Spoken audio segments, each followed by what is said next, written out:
Good morning and welcome. It is February 22nd, 2026, and this is Sunday Fun Day from Courtroom Confidential, the fastest growing true crime news channel on YouTube. Deja vu, right, everybody? We had a little bit of technical difficulty before. Now it's telling me they got problems on Facebook. I'm just gonna ignore that. Thank you, everybody, for putting up with that. I don't know what happened. StreamYard has decided that they're going to be real fancy this morning, and then they're not going to give us a choice about it. So we managed to figure that out. Let me just start all over because I don't want this stream to be without the big congratulations to the U.S. men's hockey team. So if you guys have already heard this, pretend like this is just a redo and you haven't heard it before. But to the U.S. men's hockey team, congratulations. They won 2-1 in overtime. It is the first time since 1980, the Miracle on Ice. That was 46 years ago, and it comes 3 days after the women's U.S. hockey team also won gold. So big congratulations to them, to everybody who was watching. Huge reason for national pride. Sorry to our friends up north, but what a game. Listen, if it's going to overtime, I don't think anybody can really kick themselves for not showing up. What an incredible game. Hello to everybody in the chat this time around. Ann Porter and Mama of Three and Kay Davidson and Little Miss Red Velvet OG. Everybody made it here. Everybody found their way to the new stream.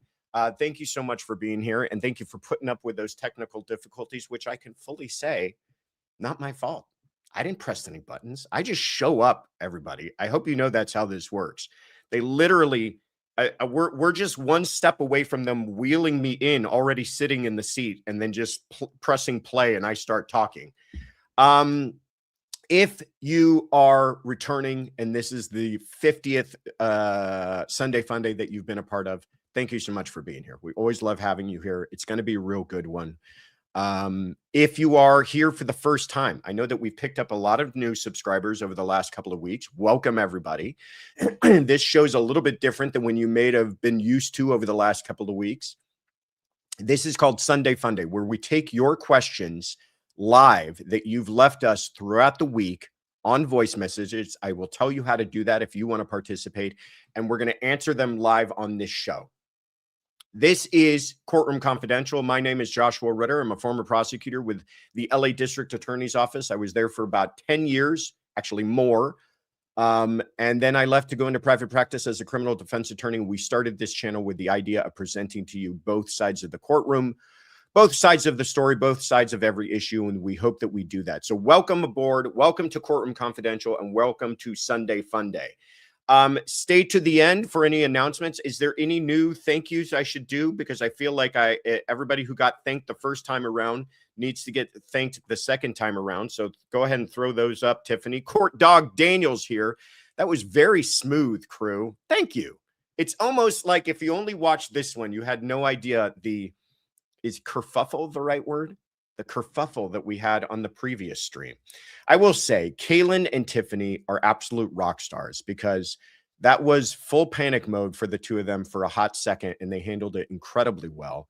I think their blood pressure has just about returned to normal as we're sitting here now. Lee Hillard has been a member for 2 months, everybody. Golf Clap says, greetings, CC crew from Tauberbischofsheim, Germany. I think I did that pretty well. Tauberbischofsheim, Germany. Much love, everybody. Thank you so much for being here, my friend. OnlyFan OF has been a member for 7 months when Josh got TikToked for a bit there. I did get TikTok. Is that what that's all about? They want to make this all TikTok friendly now? Oh, for shame. And to Joy W. Can says, now I can chat in regular chat. Well, thank you, everybody, for putting up with all of that. All right. Enough with all those shenanigans. Take a deep breath. Everybody's fine. It all works out. It all works out. Take a deep breath. Hit that like button if you haven't already. Subscribe if you haven't already. Look at this. Ida at Adam Zach. I just noticed this out of the corner of my eye. And then it got away from me. There we are. Ida Adamzak from Poland. Hello, my Polish friend. Thank you so much for showing up. Hit the like button. Hit the subscribe button. Share this with anybody that you think might enjoy it. But take a deep breath. Let's go ahead and get started on the calls here. Who is our first call? Watch this work perfectly. Hi, Josh. Joe Schmo here from West Lafayette, Indiana. I have a detailed legal question regarding the case I've been covering since last June, involving the disappearance and tragic death of 16-year-old London Valdez in rural Oklahoma. So an Oklahoma man, Braden Brown, has been arrested in the case and charged with second-degree murder. And I was at a February 6th pretrial hearing, which was held to determine if there was probable cause to hold over Mr. Brown for trial. But there was a particular objection that was argued in court that might be interesting for you to expound upon. So the lead investigator, OSBI Special Agent Ryan Beck, was on the stand. And on cross-examination of Special Agent Beck, the defense attorney asked him about an un-Mirandized interview that Beck had conducted with a second suspect, one Jose Minjares Luna, who was also one of the last people to see London alive. The state objected to this on hearsay grounds, and it was overruled by the judge because Jose had been subpoenaed and did not show up for court that day. So I'm curious what your legal opinion and experiences with these type of hearsay objections and the judge's ruling. I look forward to your response. Thank you. Joe Schmo, one of my dudes kicking us off this morning from West Lafayette, Indiana. Let's put you on the map. Thank you so much for calling in, Joe. Joe, also a fellow true crime YouTuber who does a lot of in-depth research. So I appreciate this question. This is a case that we had not been following all that closely. So thank you for putting it on our radar. Really awful case. London Valdez is a 16-year-old girl from Oklahoma. She goes missing on June 7th of last year.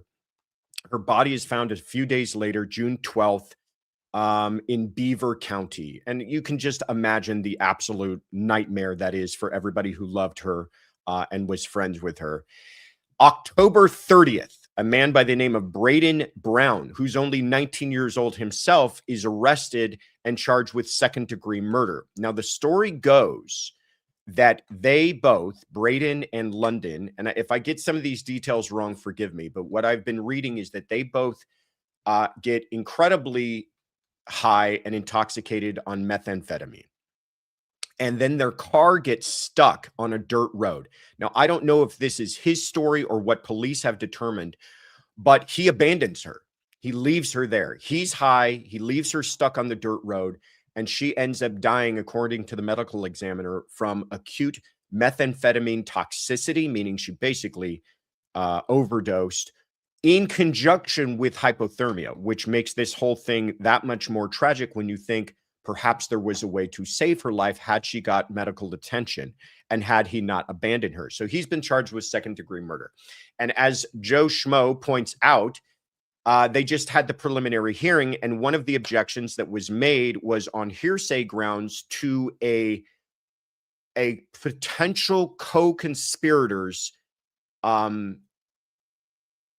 interview being introduced by the investigator. So the investigator is saying what came out of this interview, and there was a hearsay objection made, and the judge allowed it in because that co-conspirator was now an unavailable witness, is what we call it. How does all of this work, and how does all of this break down?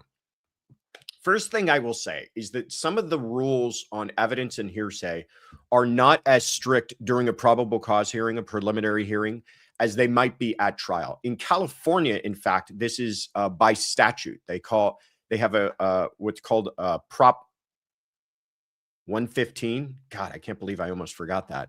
But essentially what that does is it allows for a level of hearsay in California.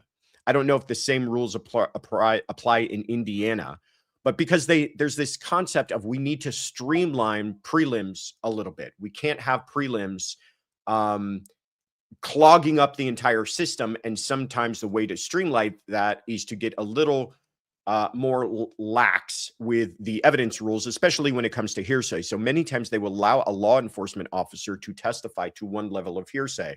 So you can have a law enforcement officer testify to several different interviews rather than bringing in every single one of those witnesses to give their little piece of the story. I don't believe that's what happened in this case here. What's happening here is you can have, in a hearsay situation, out-of-court statement offered for the truth of the matter asserted. That's what's happening here. You've got an out-of-court statement, an interview with another person, and you're trying to have that admitted for its truth. If that person is unavailable, meaning they can't find him, they have usually you have to show some attempt to have subpoenaed them. Usually you have to show that that person is under subpoena and therefore refusing to show up or has disappeared. In any case, once they've qualified for that concept of being unavailable, it's unavailable and some sort of exception. So something like statement against interest, which might apply here. You've got a person who is a potential co-conspirator that might be giving statements against their own interests.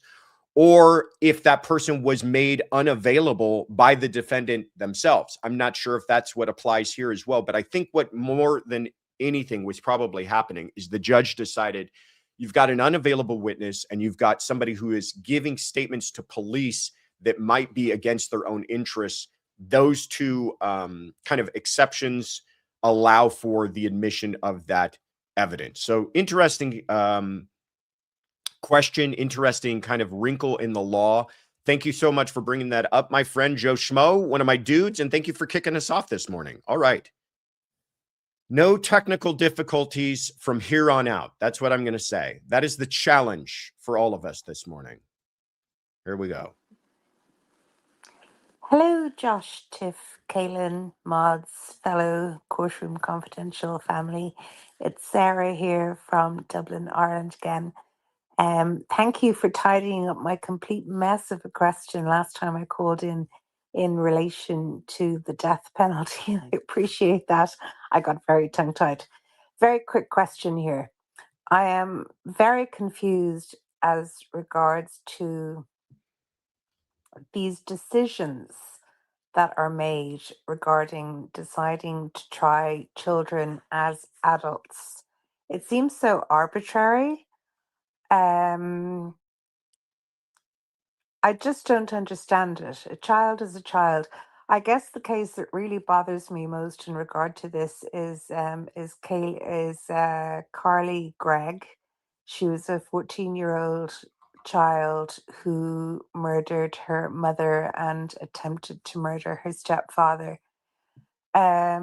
She's in solitary confinement in a women's prison. She was found guilty.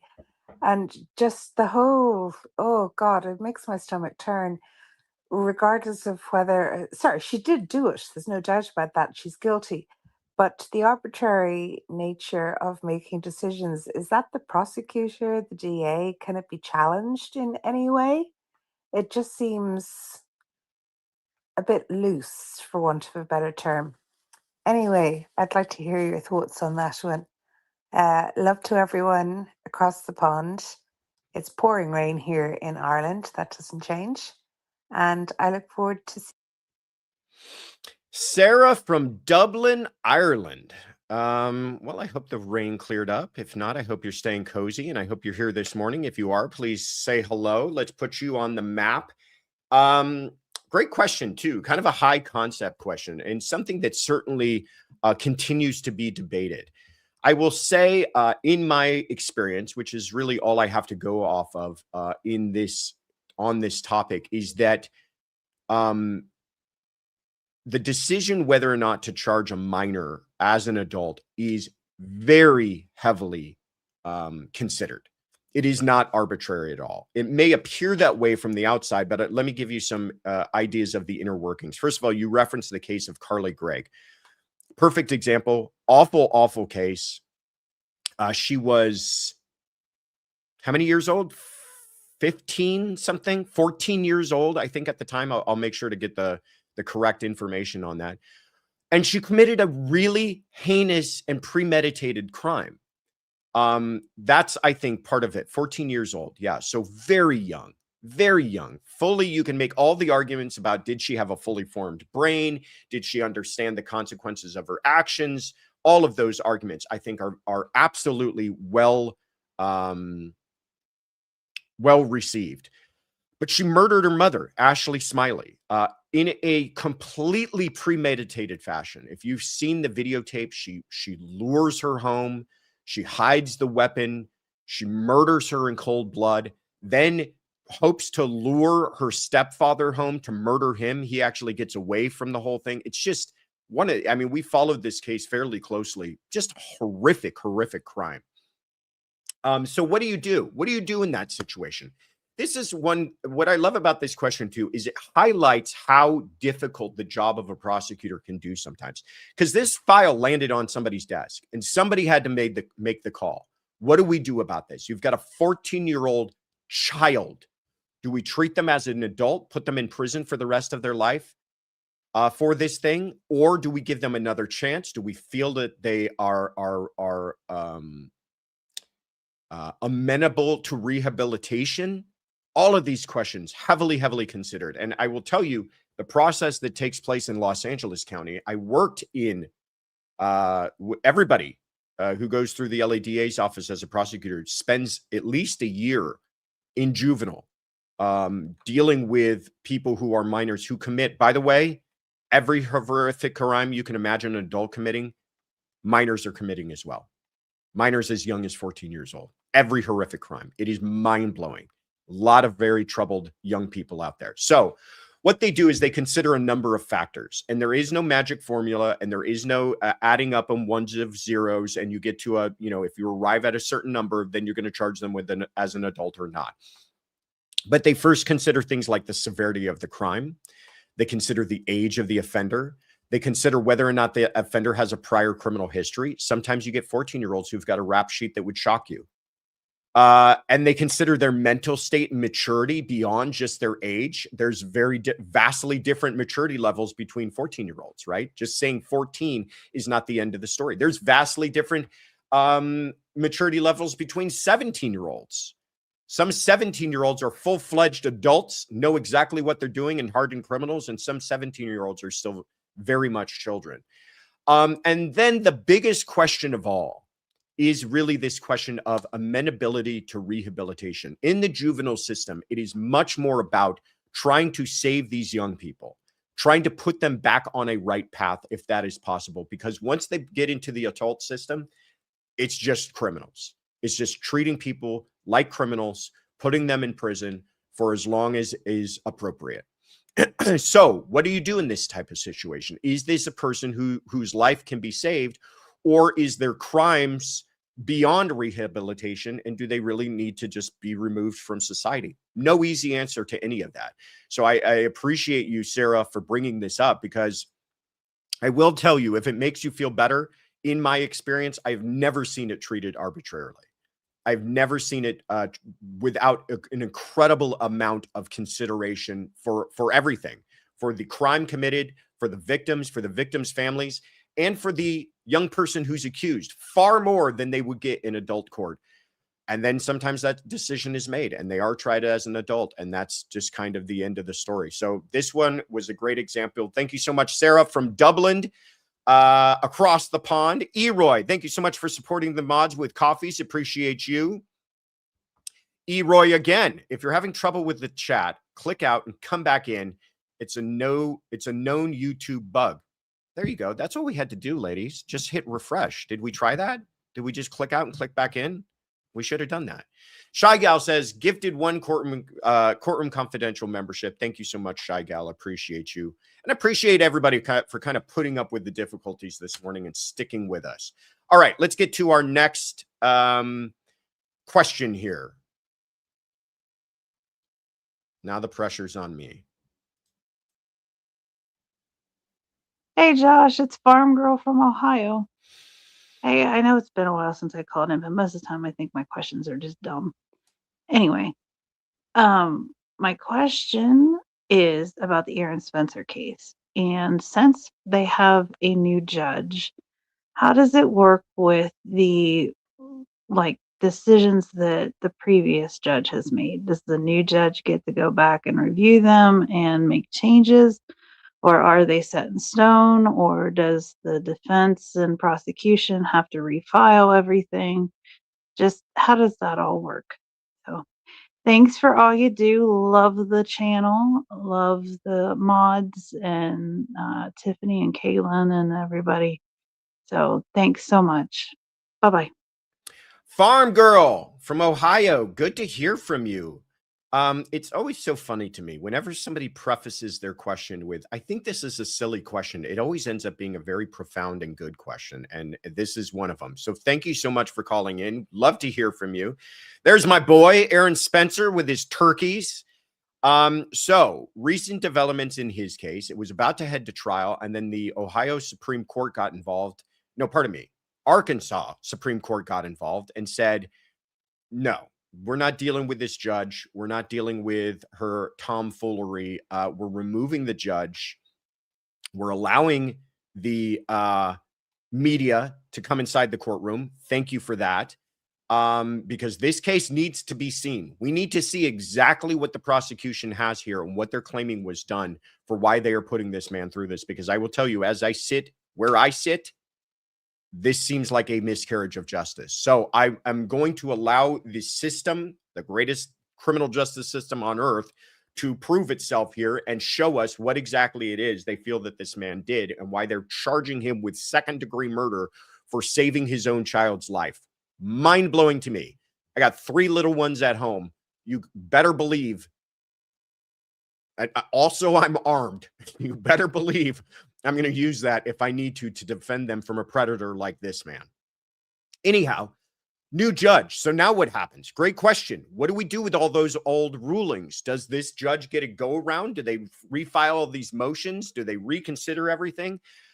To some extent, yeah, some of it they can. Certainly certain evidentiary rulings. If a judge decided certain evidence wasn't coming in, you remember there was a bit of a issue with the dash cam of the patrol vehicles that arrived on scene in this case, and whether or not that evidence had been preserved, whether or not the evidence that hadn't been preserved was going to come in. This judge makes a due decision. This judge controls certainly the evidentiary landscape of their trial. They are not bound by the evidentiary rulings of a prior judge in their own trial. It's their ball game. They're going to call the balls and strikes here. But some things, though, they are bound by. Things like bail. If a judge has already made a decision on bail, they can't go back and revisit that unless there's some sort of changed circumstance. Decisions like a review of probable cause. So if he had a preliminary hearing and it came before this judge and they asked this judge to review the probable cause hearing to reevaluate that decision, that is something that can be done. You can have a prelim heard by one judge, and then when it gets to another judge, you can say, hey, can you take a second look at what that judge decided and sit in review of that prior court? That can be done, and that is usually binding on whatever judge it ends up with. You can't just continue to revisit some of these issues, but certainly things like evidence, we're not going to force a judge to be bound by the prior evidentiary decisions of a judge that they're replacing.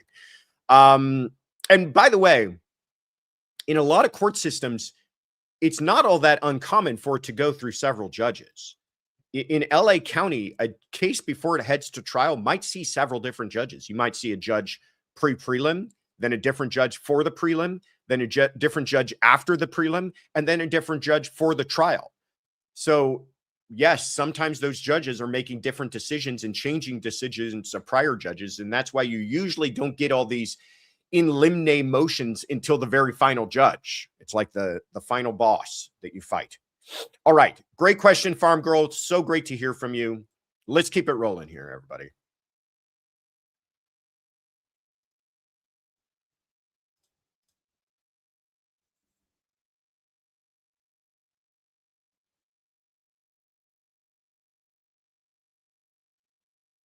Hi, Joshua and Courtroom Conference. Hi again, Joshua. This is Ashley from Sweden. So I have another question regarding evidence. like there's always a chain of custody, and it's very important that, you know, after removing it from the crime scene, you know, packaging it, sending it to the lab, they have a log, and, you know, whoever is actually in this chain of command needs to follow a very specific procedure. So in the Karen Reed case, when it comes to the solar cups, how this evidence was handed, it was in an office, it was not followed protocol. How can it even get submitted into a courtroom since the evidence has been how do you say it?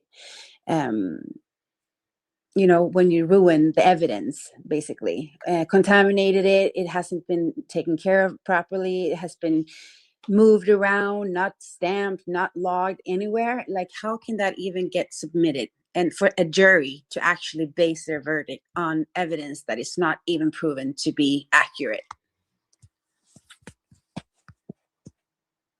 Thank you. Ashley from Sweden. Let's put Sweden on the map. Thank you so much for that question. Oh, I think we even know exactly where you're from, but there you go. Chain of custody and the Karen Reed case is what you name check to reference this for us. Great example. So infamously in that case, the law enforcement had to improvise. Is that the right word? In collecting some of their evidence. They used, you know, we heard about them using red Solo cups, and they were using grocery bags. And Ashley's question is, why didn't all that just get kicked out for lack of chain of custody? Great question. Well, chain of custody, first of all, think about why it's important. It's important to make sure that there was no tampering with the evidence, right? We want to make sure that if you're going to collect the knife that was used in a murder, or the knife sheath that was found left behind at a murder, that that's going to be bagged in an evidence envelope, that's going to be stapled and sealed shut, that's going to be brought back to a forensic lab, the forensic lab. And by the way, there's a lot of detail that can go into this. When the evidence itself, the forensic value of that evidence is highly important. So when they open up that evidence bag, that is logged, that they broke the seal on that evidence bag. Then they tested the knife sheath. That is logged. Then they put it back in and resealed that evidence bag and put it back into a locker. All of this is incredibly important because the forensic value of that evidence is so high, where we're talking about a knife sheath that might have been found at the scene of a quadruple murder. In other cases, the forensic value isn't as high. In the case of Karen Reed, the blood was analyzed or believed to be turned back to John O'Keefe, and there wasn't ever really any question as to whose blood could that be. Was it connected to some other scene? That wasn't really the question at issue. Now, does that mean they don't consider the chain of custody and that all goes out the window? Absolutely not. But then what it becomes for the judge, as in all cases, is a question of the admissibility versus the weight. And that's what the judge really would decide in a case like this. Okay, yeah, it was all upside down and sideways the way they collected it, but I'm not going to say that that's a bar to the admissibility of it, but I'm going to allow the defense to exploit it as far as what weight it should be given to the jurors. And by the way, that worked out to the defense's benefit tremendously. If the judge had just said, you know what, chain of custody all messed up and sideways on this, I'm not going to allow it in, the defense would not have had the field day of talking about it. They wanted to talk about it. That was a huge moment for them to talk about the Solo cups and the grocery bags. If the judge had decided to keep all of that out, there's a good argument that they wouldn't have been able to go into all of that. It would have been irrelevant at that point. So to answer your question most directly, Ashley, is many times you'll hear this phrase, it goes to the weight, not the admissibility, meaning I don't find that the problems inherent to that piece of evidence make it inadmissible, but I'm certainly going to allow you to argue and exploit the problems with it as to what weight the jury should assign to that piece of evidence. So great question, Ashley. Thank you so much for calling from Sweden, appreciate you and all your support. I'm being given a hold up here. There we go. Cody in Tennessee, thank you so much for gifting the Courtroom Confidential membership. Appreciate you, my friend. ART7F. I feel like I just called in a call sign for a missile strike somewhere. Gifted 5 Courtroom Confidential memberships. Appreciate you. And Nina Hund, thank you so much for the super sticker. Appreciate that, Nina. Pet that little doggy for us. All right, where are we at? Here we go. Hi Josh, Tiff, Mods and CC crew. It's Misbehaving with sing-song voice again, calling from San Diego, England. So the last few weeks, Double Jeopardy's been mentioned in the chat.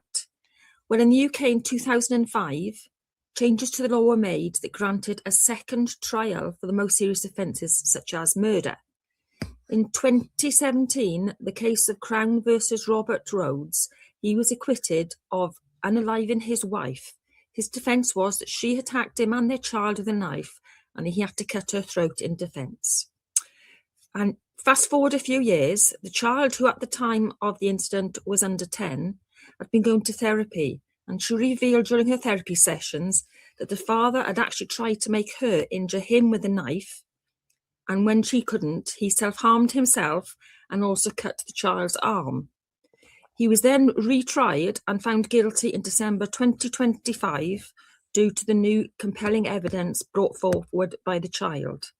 So my question is it one and done regardless of any new evidence coming forward over there in the States with you, or is there a slight possibility that the prosecution may be able to go forward with a new trial should similar things happen? Anyway, thanks a lot. Bye.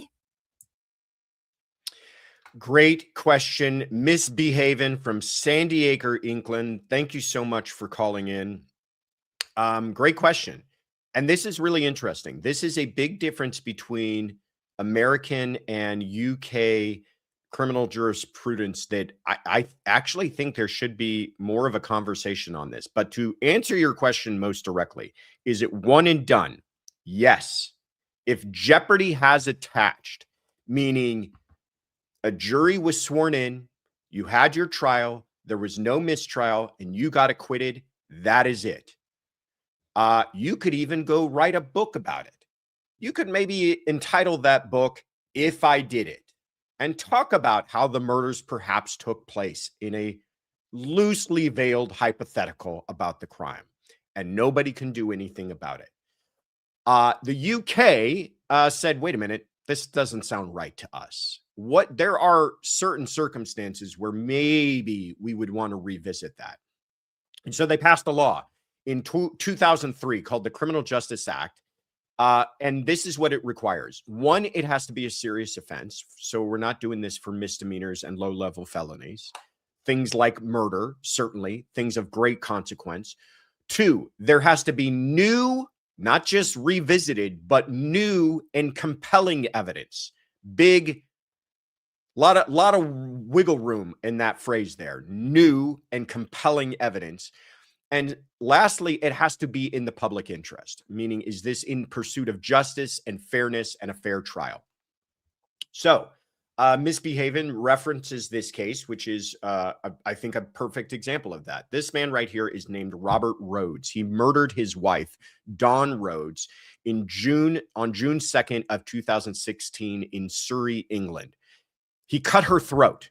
He claimed at the time that this was an act of self-defense. And the evidence was that he was in fact stabbed in the back and that his child, and I think they're keeping the child. We don't know if it's a son or daughter, but the child, who was 10 years old at the time, was also cut. So police arrived, bloody mess, looks like it was self-defense. He claims self-defense and he gets acquitted in 2017. Well, in 2021, this is now 5 years later, that 10-year-old is now a 15-year-old and has been going to therapy ever since that time because he or she is still greatly traumatized from this incident. And it comes out during the therapy sessions that dad not only killed mom in premeditation, found out she was having an affair, planned the murder for months, but then gaslit the child into believing this was the right thing to do and convinced the child to take part in the crime, slit his wife's throat, then convinced the child to stab him in the back, and then cut the child himself, so that this created this entire bloody mess. So is that a serious offense? Sure is. Is it new and compelling evidence? Absolutely. And would it be in the public interest to retry him? You sure bet it was. They retried him, and like Misbehaving pointed out, he got convicted in 2025. I got no problems with that. I would certainly hate for the same circumstance to take place here in the States and have this kind of compelling and new evidence come forward that we realize that this person is absolutely good for it. We certainly allow that for the defense. When the defendant, we find out, is wrongfully committed, we're going to undo that wrong. We're not going to just say, well, hey, you had your shot. A jury convicted you 30 years ago. Sorry for the new compelling evidence. Why shouldn't it work the other way around? I don't know if I have a great answer for you on it. It's just the way that our laws are set up here. And I think part of the problem is, if they wanted to change it, you would actually have to create a constitutional amendment, because it's written into the Constitution that a person will only be put in jeopardy once. So good luck with that, because you got to get a constitutional amendment approved through Congress and then through the states, and try to get them to agree to do anything, even if it's in the public interest. Good luck. Thank you so much for that, Misbehaving. Wonderful question. Kay Schmidt, thank you for gifting the memberships. Appreciate you and your support. Nina Hund, thank you for the super sticker. Very kind of you. And Nina Hund again, thank you for supporting the Mods with Coffees. Appreciate you. All right, let's keep it rolling here. What do I got next? Here we go.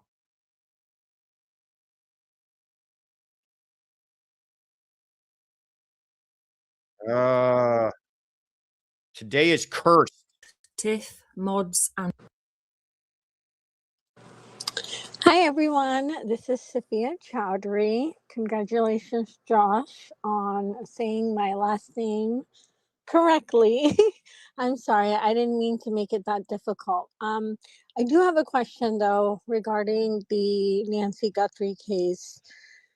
What do you think is happening behind the scenes? I know that everyone is saying that, they have something, or they might have something, and they're following up on those leads. But I feel like everything is pretty much coming to a standstill or a dead end. They had that huge event that took place on Friday night, and nothing came out of it. Saturday morning, we found out that no one was arrested. So I'm just wondering and curious, since you're there, what kind of sense do you get in terms of how the investigation is going so far? That was it, and I can't wait for Sunday Fun Day. I love watching the show, and I hope all is well. Take care. Bye. Sophia Chowdhury. Look at how that just flows from the lips. No problems whatsoever. Thank you so much for calling in. Let's put you on the map. Troy, Michigan. Nancy Guthrie. So what's happening behind the scenes? Well, first of all, I think a story that is starting to develop, and once this whole thing hopefully comes to a conclusion and the dust settles, one of the things we're going to find out is there was a lot of lack of cooperation, egos involved, elbows being thrown between the sheriff's department and the FBI that is inexcusable to me. I think we're going to find that out. They're all playing nice, and they're all making statements that, nope, we're all playing nice. Everything I am hearing is, no, they are not playing nice. And this whole recent issue with sending the DNA to a private lab in Florida, and that's the way we've always done it. When you've got the FBI forensic lab at your disposal in Quantico, that is the preeminent forensic lab in the entire world, and you're saying thanks but no thanks, we're going to send it to this lab in Florida that, by the way, isn't even open on the weekends. Nothing against that lab. I'm sure that lab does tremendous work. I doubt they have the resources of the United States federal government. I doubt they have the technical capabilities. Okay. Why these egos got involved, and if that at all was a detriment to the investigation, that's going to be a big problem. That is an undercurrent, I think, of this whole thing. But what is happening? Well, they are waiting on the DNA, and it sounds like the DNA might be their last best chance. Now, they've got other avenues for investigation. They're trying to hunt down the purchase of that backpack. They're trying to hunt down the jacket. I heard recently that they may have narrowed in on exactly what that jacket, who makes it. Even the mask is something that they're investigating. They certainly have a general description. They're looking for a male, 5'9" to 5'10" of average build. There's also 200,000 reasons why somebody might come forward on this whole thing. I think if you're looking at how this could break, I think it's either going to be through a tip that's already in the hands of the investigators. They've received at last count over 40,000 tips. That's a lot. Somewhere in there is somebody saying, hey, that guy walks a lot like my cousin, who's also been in and out of prison, who's also got drug problems, and who's also been acting really funny since that time. That tip, though, is one of 40,000, and they're trying to get through all of those. Or the other way that they're going to crack this is somebody says, I want that 200 grand. I'll tell you who exactly that is, and I know it, and I've heard him talk about it and brag about it when he got drunk on too many tequilas the other night. This is who this is, and that person's going to collect $200,000 and hopefully put their cousin away. Or this DNA sounds like it might be their next best hope. So what's happening with the DNA? It's going to take some time. These are the steps it has to go through. Okay, first of all, they have to create a profile from it. Then they have to run it through CODIS. They've already run the DNA recovered inside of the home. We don't know where inside of the home, by the way, which could be a big deal. Is this DNA that was found somewhere that we know is related to the crime, or are they just swabbing doorknobs and light switches inside of that house? We don't know. But let's say it's good DNA. Let's say they believe it's connected to the crime, and that's what they're telling us. They've got to then process it, go through the IgG process. What does that involve? Well, that involves, first of all, finding a database that's going to get any hit on this DNA. If you remember in the Bryan Kohberger case, they ran it through 2 public databases with nothing. Finally, they get into a third database that they had to kind of be fast and loose with their own protocols, and they're able to get percentage hits. This person is 20% related to this other person. And when you start to have those data points, then you can reverse engineer a family tree and go, okay, is there anybody in this family tree from the Tucson area? And hope that you're able to do that. That's going to take some time to determine the suspect. Then you got to find them. Bryan Kohberger was easy enough to find. He was a graduate student. Then you've got to locate this person. If they're not a graduate student somewhere, they might be difficult to find. Then once you've found them, you got to surveil them, because you've got to get confirmatory DNA. You don't just arrest someone based upon this IgG hit. You've got to go out and wait for that person to dispose of something and then test that and get confirmatory DNA, which they had to do in Kohberger as well. That's all going to take a long time. So if you're asking me what's happening behind the scenes, I hope that we are somewhere in that process behind the scenes of trying to track this person down. But I will tell you, I'm not going to sugarcoat it. It's not looking good. We're now entering week 4. I think week 4 starts today. She disappeared on February 1st. Yes, Sunday, February 1st is when they decided that she is they reported her missing. So we are entering week number 4. Not good. Just statistic wise, really dire situation. Thank you so much, Sophia Chowdhury, for asking the question. Perry says, can they use AI for tips in the Guthrie case? I'm sure they could. I'm sure that they're maybe using AI, like you said, to dive through all those tips to perhaps, find out ones that are similar to others.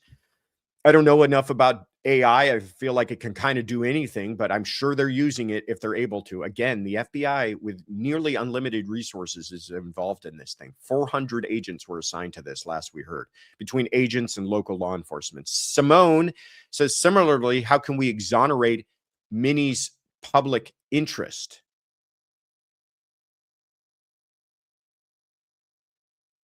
I'm lost. Help me out, guys. I can't. Sorry, Simone. Wish I knew. I'm missing the reference. Fala, damn it, says, hi, out helping find friend's dog, but listening, miss everybody. Well, bring us home some good news, Fala. Let us know when you find the puppy. That would make us all feel pretty good. But thank you so much for your support. All right, let's keep it rolling here.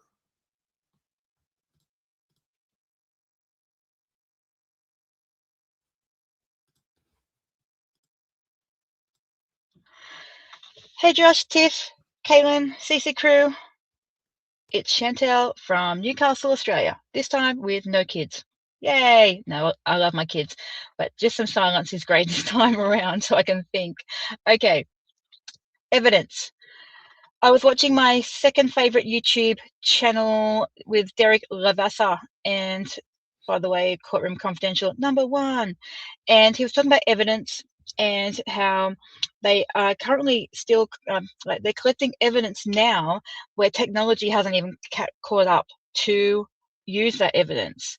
And so I know with those cold cases, DNA and that would have been collected, and now we can test for DNA. What is it now that they're looking at to be used in the future? And how do they know what to collect for the future? Is that something that's talked about a lot behind the scenes? And with AI, I'm guessing the possibilities are becoming more and more of what they can do to test to find out who did that crime. But it just really interests me, like, how's it spoken about, I guess, behind the scenes, and what types of things are they starting to look at being tested in the future? Thanks. Love you guys. Thank you so much, Chantel from Newcastle, Australia. Appreciate you. Appreciate the question. I was just trying to look something up as you were asking that. You made me think of something. And of course, I didn't get the answer. So I'll just hopefully one of you all can provide me with the answer on this. But I love this question.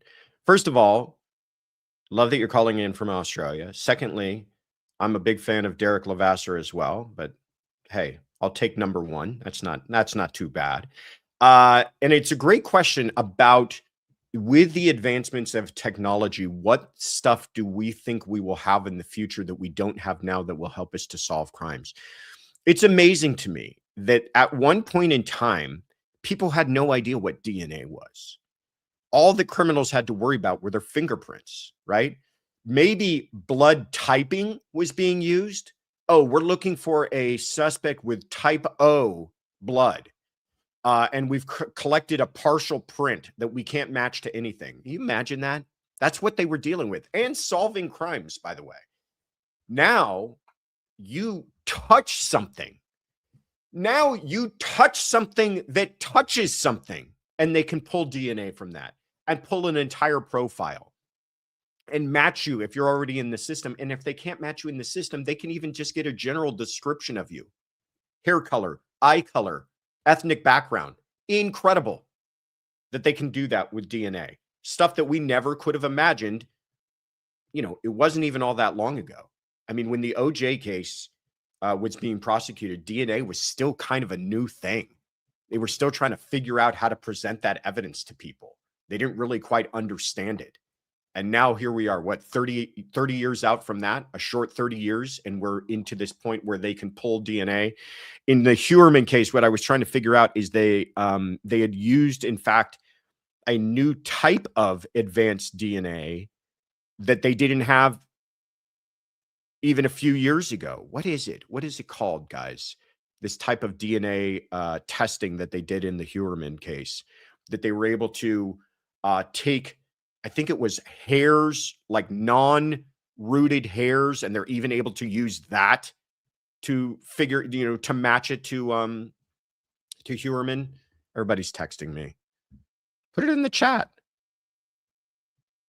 Nuclear. Yeah, but it's something other than that. There we go. Mitochondrial DNA, says Afton. That's the word I was looking for. That kind of stuff wasn't even around. Thank you, Hazur. Not all that long ago. So they continue to advance in DNA. Somebody was explaining it to me, the amount of DNA, the amount of cells that they needed has gone from the thousands to the single digits. It's just incredible. But what are we going to see in the future? Well, we got to use our imagination. I think that we will continue to see advancements in DNA, but it's hard not to start to think about AI, how they're going to be able to use that. And it probably will be used more in the processing of data that we already have, to be able to take thousands of pieces of data points. If that was returned from a cell phone dump, or from cell phone towers, or from cars, or from all of the advanced kind of technology that we have that can be tracked, and being able to reconstruct the movement of a particular person, or identify a particular suspect, or identify patterns that might lead us towards a particular subject, or identify facial recognition, voice recognition, things that we just couldn't do, or are still not capable of doing, or on the cusp of figuring out right now, could be very commonplace in not all that long a time, 5 years, 10 years, that we might be able to be employing AI to perhaps not, catch a person, but to take vast amounts of information and pull it all down, bring it all down to usable pieces of information that then, boots on the ground investigators can go out and actually talk to these people, that, their habits, their digital footprint has led them to be a suspect. I love this question. You could talk about this for a long time. All the things that exist now that can be used in remarkably different ways, and all the things that perhaps don't even exist right now that could be helping solve horrific crimes in the future. And I just hope that they're able to use some of that now in the Nancy Guthrie case, because I am, like many of you, floored. I am floored that we have gone 3 weeks and we can't find this woman or find her captors. If you asked me that 3 weeks ago, I would have said that person would be in custody before Friday. And we're 3 weeks out, and it appears as though they've got zilch. Just shocking to me. All right. Thank you so much for that, Chantel. Simone was referencing English law comment of retrying. Yeah. Similarly, how we exonerate Minnie's public interest. Gotcha. Was referencing English law comment of retrying. Yeah, I think let's put together a constitutional amendment, figure it out, see if we can get some traction on it. I think a lot of people might agree. Heather Cooper-Smith, thank you so much for the super sticker. Very kind of you. And Jen Love a Latte. And there's the latte, just in case you needed further proof. Says, Josh, in the latest NBC interview, sheriff said the lab cannot isolate mixed DNA. Yeah, I saw that. I heard that they're having trouble isolating the mixed DNA, which means that it could take more time. And he's now starting to reference things like weeks, months, years.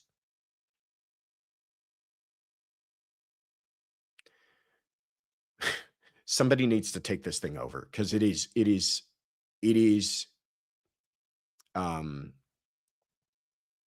inexcusable for how this whole thing seems to have been bungled at this point. They've got stuff to work off of. The fact that they have that video is remarkable.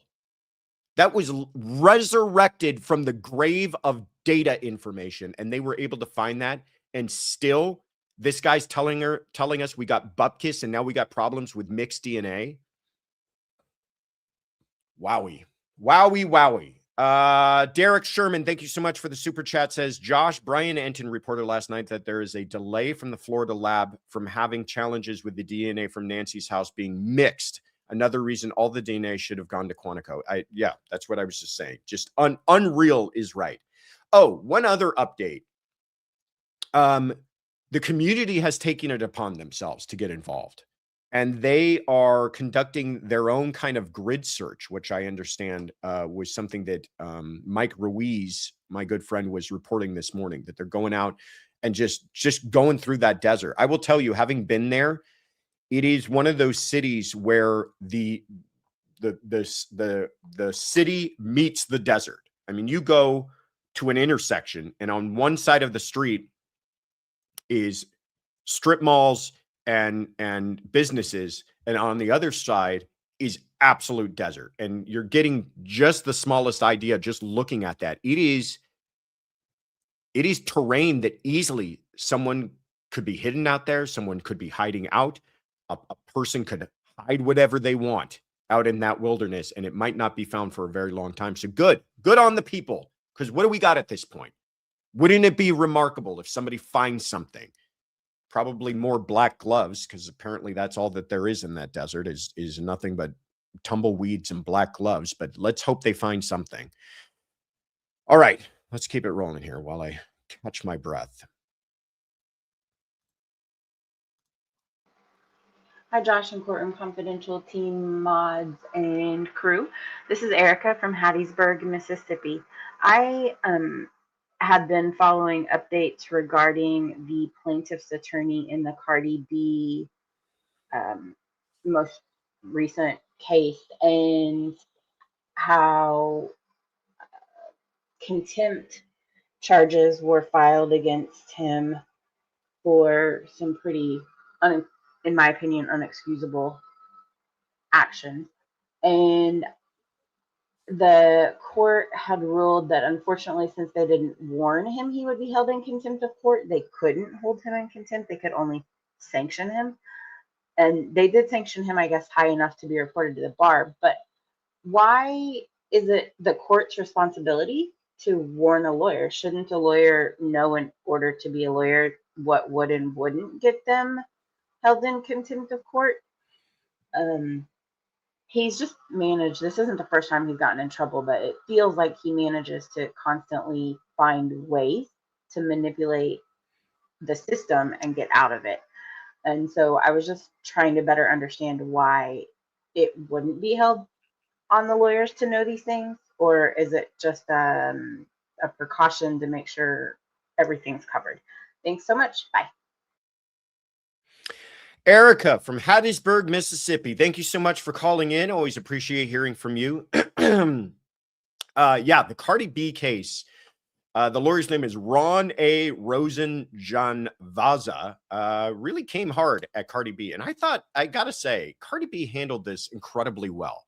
She, celebrities don't get put in these positions very often where they're kind of subject to embarrassment and, being told to answer questions. And first of all, she's feeling like the whole thing is just trying to, just a money grab. I thought she handled it really well. She came across as charming. She answered some questions that were just designed to embarrass her very well. I remember at one point, didn't he ask her about her hair? Like, why is your hair different today? And she just kind of shyly was like, it's a wig. And it was just, the jury, you could tell, ate it up, and everybody else ate it up, and it made this goofball look like a goofball.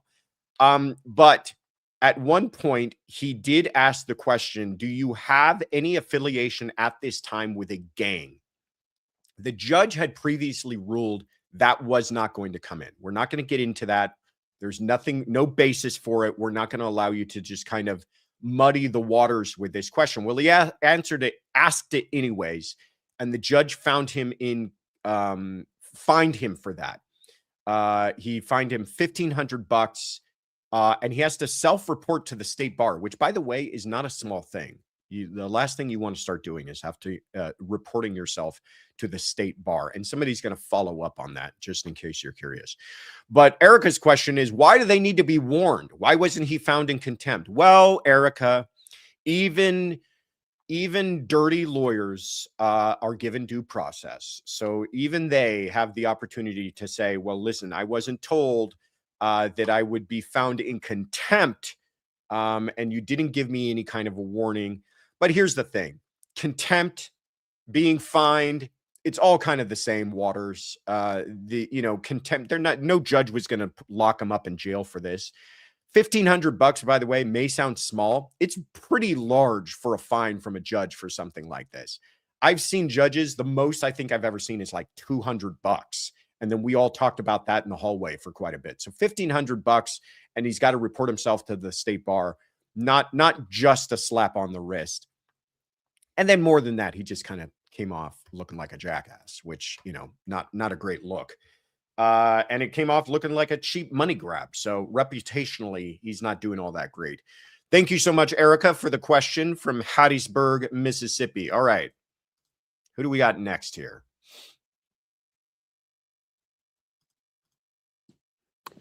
Happy Sunday Funday, Joshua, Tiffany, Kaylin, our fabulous mods, CC family, and guests. It's Alicia K. Mayo in Humboldt, Tennessee. All right, Joshua, I know last Sunday Funday was a lot. And there's no telling how many calls you got over 2 weeks. So I'm going to try this again. Can you talk about Derrick Bonham, who was a member of the Weakley County, Tennessee Sheriff's Department, which incidentally, I grew up in Weakley County, Tennessee. This poor man was shot and unalived by a woman from Ohio while he was on duty. And with all your fabulous Nancy Guthrie coverage plus work, I haven't been able to keep up with this one. So can you tell us basically what's going on with this Ohio lady, what the next steps may be? And I appreciate you. Remember to take care of yourself, Joshua, because if you don't take care of yourself, you can't take care of anyone else. And I hope y'all are having a great Sunday Funday. Appreciate you, Josh. Everybody else, y'all have a great rest of the day, and bye. AKM from Humboldt, Tennessee. Thank you so much. Always great to hear from you. This is a case I was not aware of, kind of local news, but it's incredibly tragic. Here's the story. Derrick Bonham, there he is. He is a sheriff with the Weakley County Sheriff's Department and a father of three, married man, father of three, out there doing, serving his community. And he responds to a call of, oh, there's Gisela. Hey, Josh and crew. Happy Sunday Fun Day, everybody. Lurking while working and took you on a walk with me. Good. I'm glad you got your steps in. Thank you for being here. He responds to a call of shots fired. Well, that call was placed by a woman by the name of Christy Dawn Cunningham, who, interestingly, used to work, according to the reports I read, as a corrections officer. So was involved, in law enforcement to some extent herself. Apparently, story goes, she fires off a shot. This is January 30th of this year at 3 a.m. in the morning, fires off a couple of shots, and then calls 911 herself to say shots fired at a certain location. Then she positions herself across the street and waits and calls back to 911 again. This is lying in wait. This is an ambush. This is a complete setup by her, because then she waits for officers to respond. And one of the unlucky officers who responds is Derrick Bonham. And he makes contact with her because she's kind of the only other person in that area. And when she gets out of the vehicle, she shoots him. He lands on the ground and she shoots him 3 more times while he's incapacitated on the ground. This is cold-blooded, premeditated, lying in wait murder of a police officer. First-degree murder she is charged with. You know, I wouldn't be surprised if the death penalty is on the table here. This checks all the boxes for that type of a crime that you might expect. And just completely senseless and no motive clear to anyone. Seems as though she just wanted to kill a police officer and went about doing that and did it. So really horrible case out of Weakley County, Tennessee. Stay safe out there, AKM. Thank you so much for the question. All right. Nana of 4 says, do you think mix could be from her saliva and his blood from her biting him? Could be. You would hope that if it were mixed, they would at least tell us that the mixed DNA was between her and an unknown, which would be, by the way, very hopeful, because then now you could say, oh, we do know or have a high suspicion that this is connected to the criminal, the perpetrator. But it could also be from any number of things. It could be touch DNA, that more than one person touched that surface that they swabbed. It could be any number of things. They're not sharing this information with us. They don't have to share this information with us. We've never been told what the inside of that house looked like. They have said that there were no signs of a struggle, but I don't even know what that means. What do they consider a struggle? It seems like that's vague enough that there's a varying degrees of what a struggle might look like. But they have only said that they believe that this DNA is connected to the perpetrator and nothing more than that. So let's pray that it is, and let's pray that they're able to unwind these DNAs and get a profile and hopefully get towards tracking down who this person might be. Thank you so much, Nana of 4. And Deb, thank you so much for supporting the mods with coffees, keeping everybody awake this morning. All right, let's keep it moving here. I feel like I'm talking too much. I'm going to keep it rolling.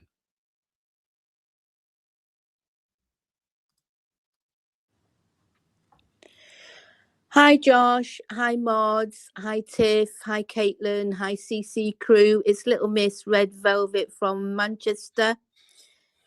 I'd like to talk about the Nancy Guthrie case. I know there's a lot of heat on it at the moment, justifiably so. But I do want to ask you, Josh, about what the rules are with regards to online news channels, online channels like legal channels, also creators channels, with regards to following the case, looking at drones that they're putting up in the air, looking at going onto the properties. What rules are there in keeping the crime scene for the likes of the FBI, etc.? Sergeant Guthrie did an interview with Brian Entin about Sheriff Nanos and how he's running the department, and that he got a vote of no confidence in 2024.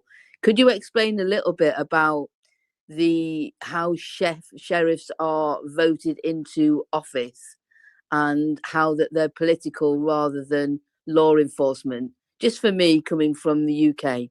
Look forward to seeing you on Sunday Fun Day, and all the crew. Take care. Bye. LMRV from Manchester, England. Always great to hear from you. Let's put you on the map. A lot of questions there to unwind. Let me first of all answer the last one about the sheriff. How are they elected? Well, they're elected like any kind of local county politician. Some sheriffs, by the way, are not. They're appointed. But in many jurisdictions, the sheriff is an elected politician. The district attorney is an elected politician. I think you could go any number of ways on how you want to feel about that, whether or not these should be elected individuals or appointed individuals, but he's an elected politician. He is a politician. And so that means he's concerned with his image, with his constituents, with getting reelected, with keeping his donors happy and everything else. I don't know if that entirely is the best way to operate when you're also should be concerned about just solving crimes and keeping your community safe. But in any extent, this guy's not having a good 3 weeks, not looking good on this thing at all. And I am sure there are many people lining up to run against him at the next opportunity. My understanding too was that he won by a very close margin, and that he is not all that liked by people in the community, and that the deputies in his department are not even all that big of fans of him. So not a great look. But you asked a really interesting question. This case has seemed to have really highlighted the intersection of the new media and kind of breaking news, which I can't think of a case where we've seen it as abundantly highlighted in this one. And to some criticism, there are some kind of mega or legacy media outlets that have criticized all of the YouTubers and streamers and people who are out there. And how do you handle that? I also love that use of that term micro reporting, where people are just kind of going live and reporting on the slightest little change. Anytime somebody has gotten anywhere near that house, it gets reported all over the place. This is what you see. By the way, it's way more than this out front of her house. What you're not seeing here are all of the cars lined up in that neighborhood. It's a bit of a madhouse. I think it's calmed down a little bit, but certainly during that first week or two, it was a lot. And this, by the way, all of those different light reflectors, that is the quote unquote legacy media. That's the major news outlets. In between and amongst all of them are all of the kind of new media folks, the YouTubers and the streamers, and everybody's got their, selfie sticks set up and they're all streaming everything. And it has caused some conflict with the neighbors, which I think is a very bad thing. It has caused some conflict with people watching, saying they're exploiting a bad situation. Here's my thinking on this. More people now are consuming their news through these alternatives than they are traditional news. Traditional news, we've been saying this for a while, looks like it's kind of on its way out. People are not watching TV like they used to. They're tuning in to things like YouTube, like TikTok, like X and Instagram to get their information. So I think that should not be, I don't think we should fight against the tide. I think we should embrace that. But these people who are involved in this, they also have a very low bar for entry, right? You don't need to have all the media credentials and journalism degrees and everything else to go ahead and get yourself a cell phone, get yourself a YouTube account, and all of a sudden you're streaming and reporting the news. There's going to be some good to that. There's going to be some easier access and quicker flow of information. There's also going to be some downside. And I think those downsides are probably more personality related than anything else. People have to respect that this is not just a story, and it's not just clickbait, and it's not just streaming. It's also people's lives. There's a woman who is missing. There's a family who is grieving, and to have a certain respect for that. And there's a neighborhood that's getting torn apart, and to have some respect for that, some balance needs to take place. And I love this, that you've breached this conversation, and I think it needs to be had. And I think at the end of the day, it'll all kind of balance itself out. But it does seem like this case has highlighted that intersection more than anything else. Thank you so much, Little Miss Red Velvet, for calling in with that excellent question.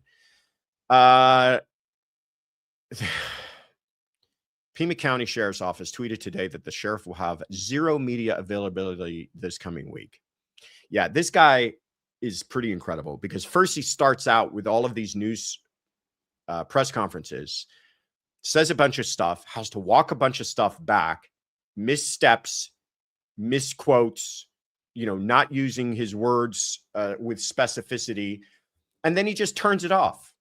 Then he goes and does a bunch of one-on-one interviews where he contradicts himself. And then he's like, well, I'm not talking anymore. It's very childish, it's seeming to be at this point as well. Heather Cooper Smith is 93% juiced, everyone. Newsflash, by the way. If you want to breaking news, there you go. She's 93% juiced. All right, let's keep it rolling here.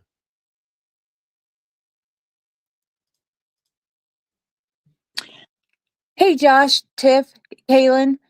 This is Alicia Reed, also known as Proud Grizzly from Allen Park, Michigan. I'm a longtime subscriber, a shorter time member, a first-time caller here. I wanted to tell you guys that I love this channel and this community. So my question is, I'm a little confused about the black gloves in Nancy Guthrie's case.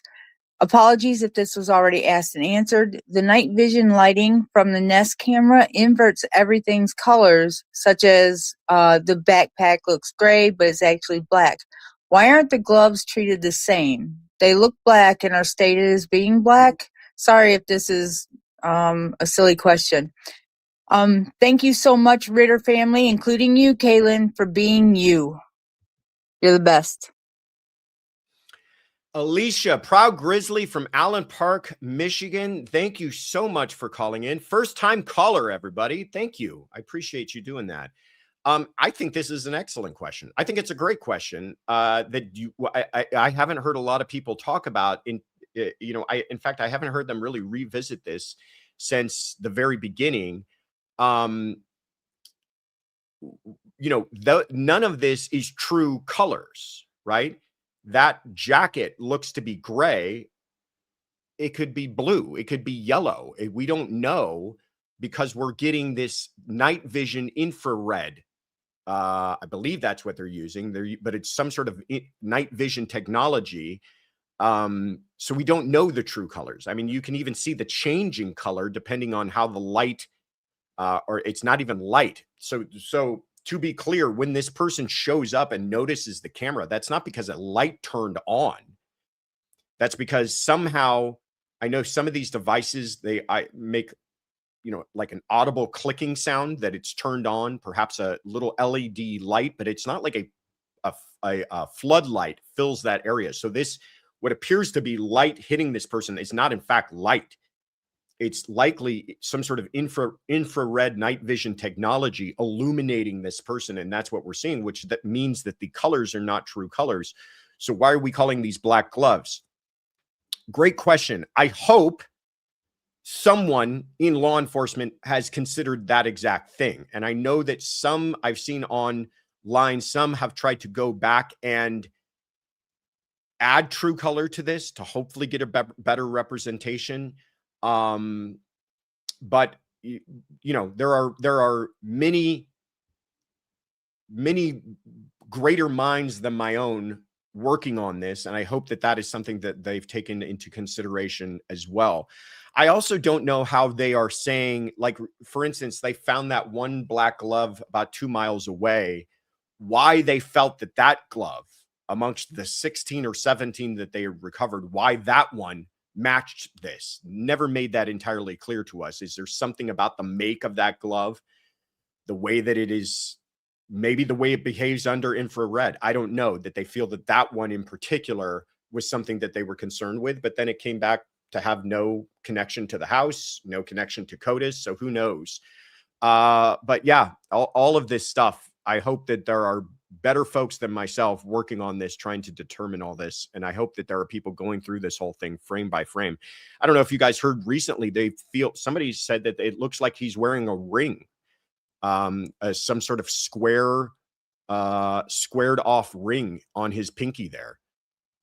Hope somebody's looking into that thing as well. Hope that's part of all the information that they're going through. So great question, Alicia from Allen Park. And thank you for calling in. Appreciate you. All right, let's keep it rolling here.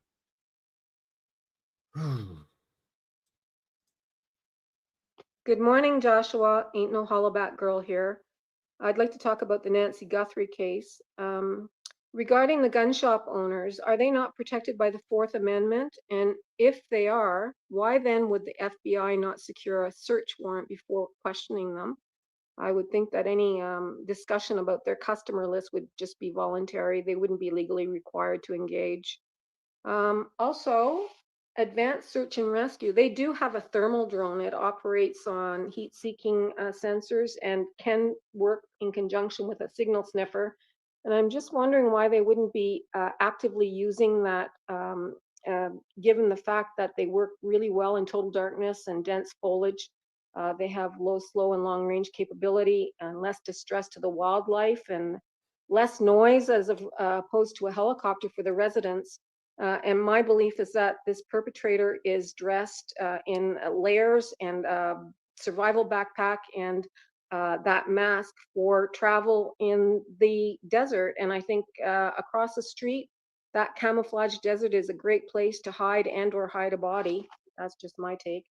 And I'm just wondering at the start of the investigation why they didn't grab that front door mat to process for DNA and perhaps luminol the cobblestone driveway in front of the walkway as well for DNA. And Nope.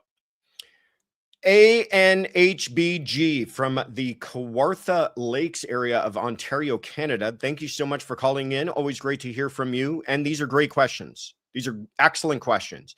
Let's try to take them in turn. First of all, are the gunshot? What I love about this is that you're all becoming lawyers in your spare time. Why are the gun shop owners legally required to cooperate with without a warrant? What about their Fourth Amendment rights? Do they have to answer these questions? The answer is no, they don't have to. So yes, it is all voluntary. It is all, the FBI could walk into, and they may have confronted that with some of these gun shop owners when they said, hey, can you tell us, we're looking for this person.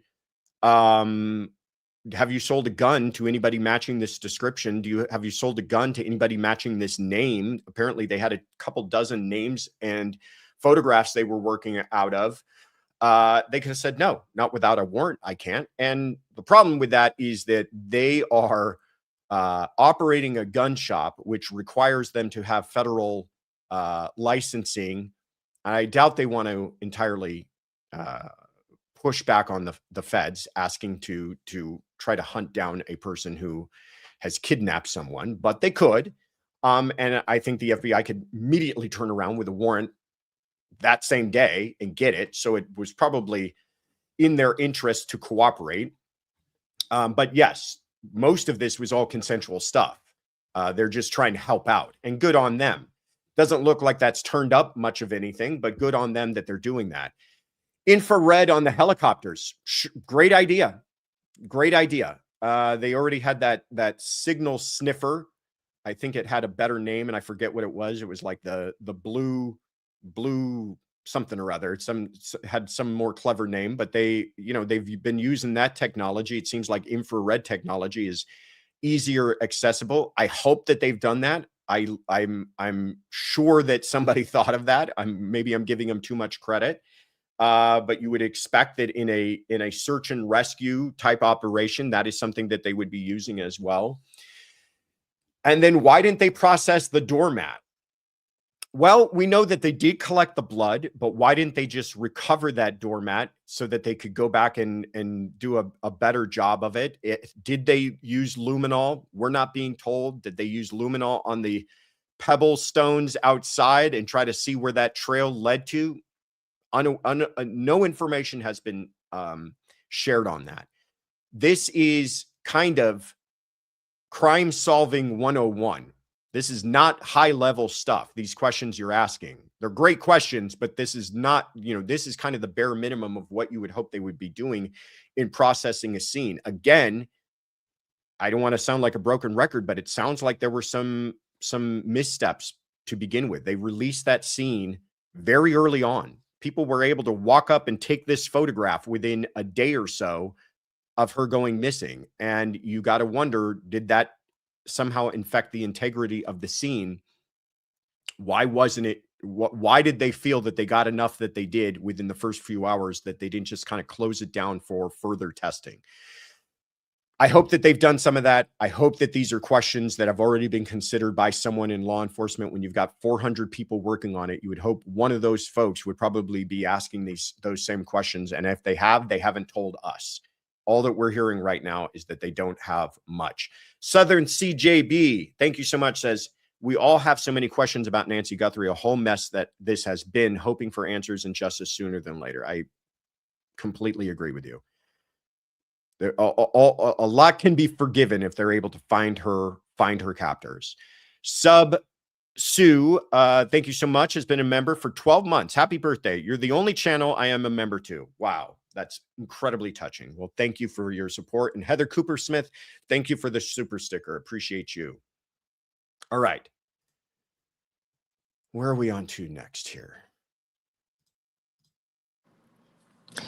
Good morning, Josh. This is Carolyn from Highlands Ranch, Colorado. I had a thought and a question about about Nancy Guthrie. I was wondering, I had a thought about the person who kidnapped her. Tucson's fairly close to the Mexico border, and I'm wondering if somebody came up from Mexico to kidnap her. I know this happens quite often in Mexico, kidnapping for ransom. And so I wondered if that was a possibility. They came up, and if that were the case, if this is somebody who lives in Mexico, how would the DNA comparison work? Does Mexico share DNA of criminals in their country? So anyway, I had that thought, wondered what you thought about that. It's Wednesday before Sunday Fun Day, and of course, I'm hoping we know by then. Hopefully we will find her by then. But anyway, it was a thought I had. Wondered what you thought about it. Thanks for keeping us informed on this. Have a good day. Carolyn from Highlands Ranch, Colorado. Every single day I say the same thing. Wouldn't it be great if I woke up this morning and there was a break in this whole thing? And and since you asked this question on Wednesday, there's been really no change. And it's really starting to become dire. And it's really, if you just look at this from a statistical perspective, with each day that passes, the chances of them having a break become lower and lower and lower. So not to depress all of us, but this is really getting into panic time. And I keep on going back to that idea about this DNA and IgG processing is going to take a while. It took 47 days with Brian Koberger, and they knew who they were looking for about 11 of those days, and we didn't know about it. So I hope that we're somewhere in that time period. But great question. So you are absolutely right. Tucson is 90 minutes away from the Mexico border. Could someone have come from Mexico and kidnapped her and took her back down to Mexico? Could someone from the States have kidnapped her and taken her back down to Mexico? Would that complicate things? It absolutely would. Last we heard, the FBI has reached out to their counterparts in Mexico and are asking for their cooperation and help. But as far as the DNA goes, I've had this question more than once. Here's what I know. One, even if you are a non-U.S. citizen, if you commit a crime in the U.S. and you serve prison time or part of you being processed for having committed a crime, means that you are swabbed for DNA, that remains in the U.S. CODIS system, regardless of where your place of citizenry is. But does Mexico maintain the same kind of records similar to what we have in CODIS? And the answer is no, they do not. They do not have the same advanced database that we have in the U.S. So it could be if someone from Mexico committed this crime, never committed a crime in the U.S., they're going to be a ghost DNA wise here in the U.S., which is a big setback. And I think it is a mistake not to consider the geography of the whole thing. I mean, 90 minutes away from a border with a foreign country, if you are trying to evade capture, if you are trying to evade the scrutiny of the U.S. government, you're only 90 minutes away from kind of finding yourself in a little bit of a safe haven from that kind of a watchful eye. And a lot of people have asked, well, what kind of a border crossing exists going from the U.S. to the Mexico side? Not nearly as much as there exists going from the Mexico to the U.S. side. So it could be somebody threw her in a van and got across that border within 90 minutes of this crime taking place, and that's where they've been ever since. Wish I had better news for you, Carolyn, but that's where things stand. But thank you so much for calling in, Carolyn from Highlands Ranch, Colorado. All right. Nate, thank you so much, my friend, for the super sticker. Appreciate you. Crime Curious, thank you for gifting the membership. I hope whoever receives that enjoys it. And to Song Bits Laura, it's been a member for 10 months, everybody. Thank you, Josh, CC Crew, and Mods for a great channel. Well, thank you for your support and for being here. All right, let's keep it rolling. Oops, hold on. What did I do wrong? Here we go. Hey Josh, it's therapist in West Texas. In the Nancy case, the DNA recovered from the glove didn't produce a match. Does that profile stay in CODIS forever? And if the unknown person later commits a crime, could there be any problem using that match based on how the DNA was originally collected? Thanks. Bye. TYK from West Texas. Excellent question. What happens to the DNA? If they don't get a match in CODIS, is that the end of it? Does that DNA not remain in the system? The answer is it does remain in the system. CODIS is, in fact, has quite a bit of entries that are connected to crimes that are unsolved. And so you might ask, well, how is that helpful? If it's not connected to a person, well, it's helpful in the sense that, let's say they got a CODIS hit and it came back to another identified person connected to another crime. Well, now they've got all that information for that other crime to work off of. Is this a person who committed a residential type burglary situation in another part of the country, in another part of Arizona? That, more information that they can get on zeroing down who this person is, the better. And I'll tell you, the fact that they got no CODIS hit means that didn't take place. But boy, would they have loved even for that, even for it to come back for a CODIS match to another unidentified person, because at least then this is likely your suspect. This is a problem. We still don't know if the DNA that they're working on is the suspect's DNA. Do you remember there was a hot second there where we were given bad information and they thought that a glove was recovered from inside of the home and everybody was reporting on this? That was, to me, so thrilling for those few moments that we thought it was true, because then you could say, absolutely, this is the suspect's DNA. But right now, we don't know. It could just be some random person who happened to have been in that house and left behind some DNA for whatever reason, had nothing to do with this. And that's part of the problem too, is they're running off of this DNA and putting a lot of hopes into this DNA basket that could turn up to be absolute bupkis. So we'll see. We don't know. Again, I wish I had better news for all of you guys. But great question, therapist from West Texas. All right, let's keep it rolling here.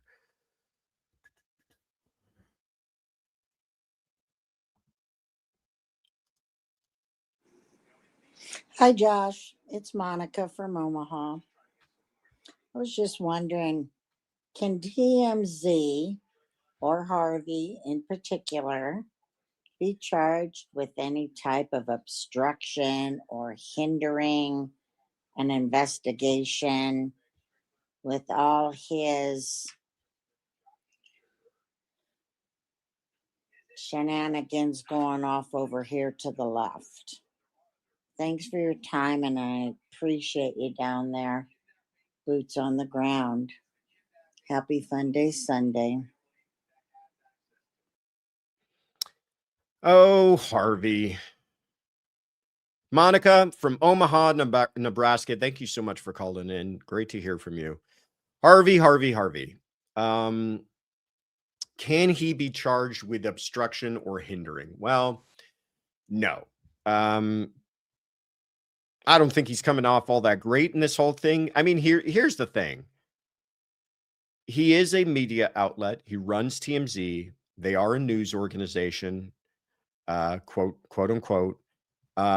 They've received contact from someone. You would hope that they would report on this. You would hope that they'd be cooperating with the investigators, and they are. It's not that they're not giving them access, but they're also giving them access along with the idea of, hey, I'm reporting on this regardless if you want us to.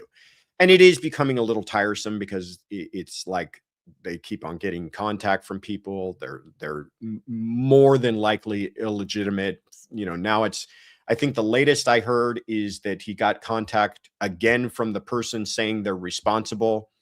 And, all of these kind of falling over themselves to explain why in the world are you contacting TMZ rather than contacting the authorities? There's $200,000 in reward money out there. Why aren't you collecting that? Why are you asking for fractions of Bitcoin through Harvey and TMZ? And, they're kind of trying to explain themselves. My view is that it's all nonsense and it's all people trying to exploit a horrible situation. But the FBI has to dedicate resources to this, to tracking these things down. And I hope that they don't spend too much time on it. But I hope that when this all comes to a conclusion, they figure out who these folks are, because they should be charged. One person already has, but not these recent TMZ contacts. But Harvey's not doing anything illegal. I think he's probably creating some unnecessary noise, but he's not doing anything illegal. He's not obstructing the investigation. He's not hindering the investigation. But he's, I'm not a fan of what's happening, but I also don't want to completely trash him for what he's doing. He's receiving contact. He's letting the public know about that. It does seem to be kind of becoming a bit much. And then he assured us this was the last time we'd hear from him. And then we heard from him again. So it just is becoming a little bit of background noise that is probably doing more distraction than it's doing good. But he's not going to be in handcuffs for any of this. And rightfully so. I mean, he's not doing anything illegal here. Thank you so much, Monica from Omaha. Nate, there you are, my friend, says, JQ444 said you should get Joseph Scott Morgan on your show sometime. I agree. He's great. And we always learn so much from him. He is great. I do love him. He's fantastic. We have had him on our show before. We're going to try to get him on soon. He's also a very busy guy. There's some other people reaching out to him. The CNNs and Fox Newses of the world have been calling him up, and I don't know where Courtroom Confidential falls into his priorities, but he's a good friend, and we will have him on as soon as we can. And he's very kind to us, and he's a very good friend, and he does make time where he can, but he's also very, very busy. But we'll have him soon. I promise you that. Justice for Nancy just became a YouTube member. That's fantastic. I love that. That's even an account out there. Sarcasm has been a member for 9 months, everybody. As always, I love and respect you all so much. So happy and proud to be part of the CC family. I'm trying to compile a list of questions for next week. Good. Love to hear from you. That would be fantastic. All right. Where are we landing next? Great questions this week, guys. We've been all over the map. Really appreciate you calling from all over the world, too. So where are we going to next? Hi, Josh. This is Lori in Vancouver, Washington. I'm new to YouTube, or at least new to YouTube chatting, thanks to the Nancy Guthrie story. I had a question about Mary Lau in San Francisco, and her sentence, they said, would probably be probation only.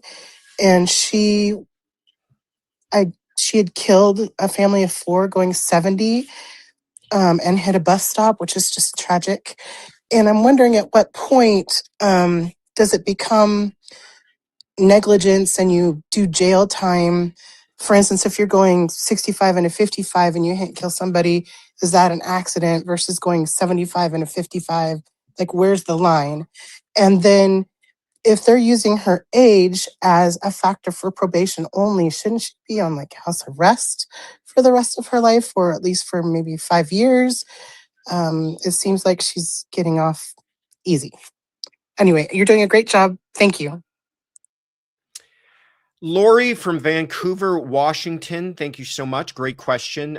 This is a really sad case, but this is an excellent question about this. And I think it highlights a point I've made before about how difficult the job of a prosecutor can be, because it's not always clear cut. It's not always serial killers you're dealing with. Sometimes you're dealing with people who've never committed a crime in their entire life, never jaywalked, never cheated on their taxes. And all of a sudden they find themselves in the middle of a really horrific situation. And how do you draw the line there? So this case involves a woman by the name of Mary Fong Lau. She's 80 years old, and never had a never committed a crime in her life. I don't even think she had driving infractions. I could be wrong on that. But one evening, she's going the wrong way, by the way, down a street at high speed, and runs into a bus shelter where a family of 4 was, and kills them all. Horrific, nightmarish. She was charged with 4 counts of felony vehicular homicide. And the judge recently, she has not been sentenced, but the judge recently indicated that he could just grant her probation and no jail time. So first, to your question, at what point does something become just negligence and civil? Because accidents happen all the time, by the way.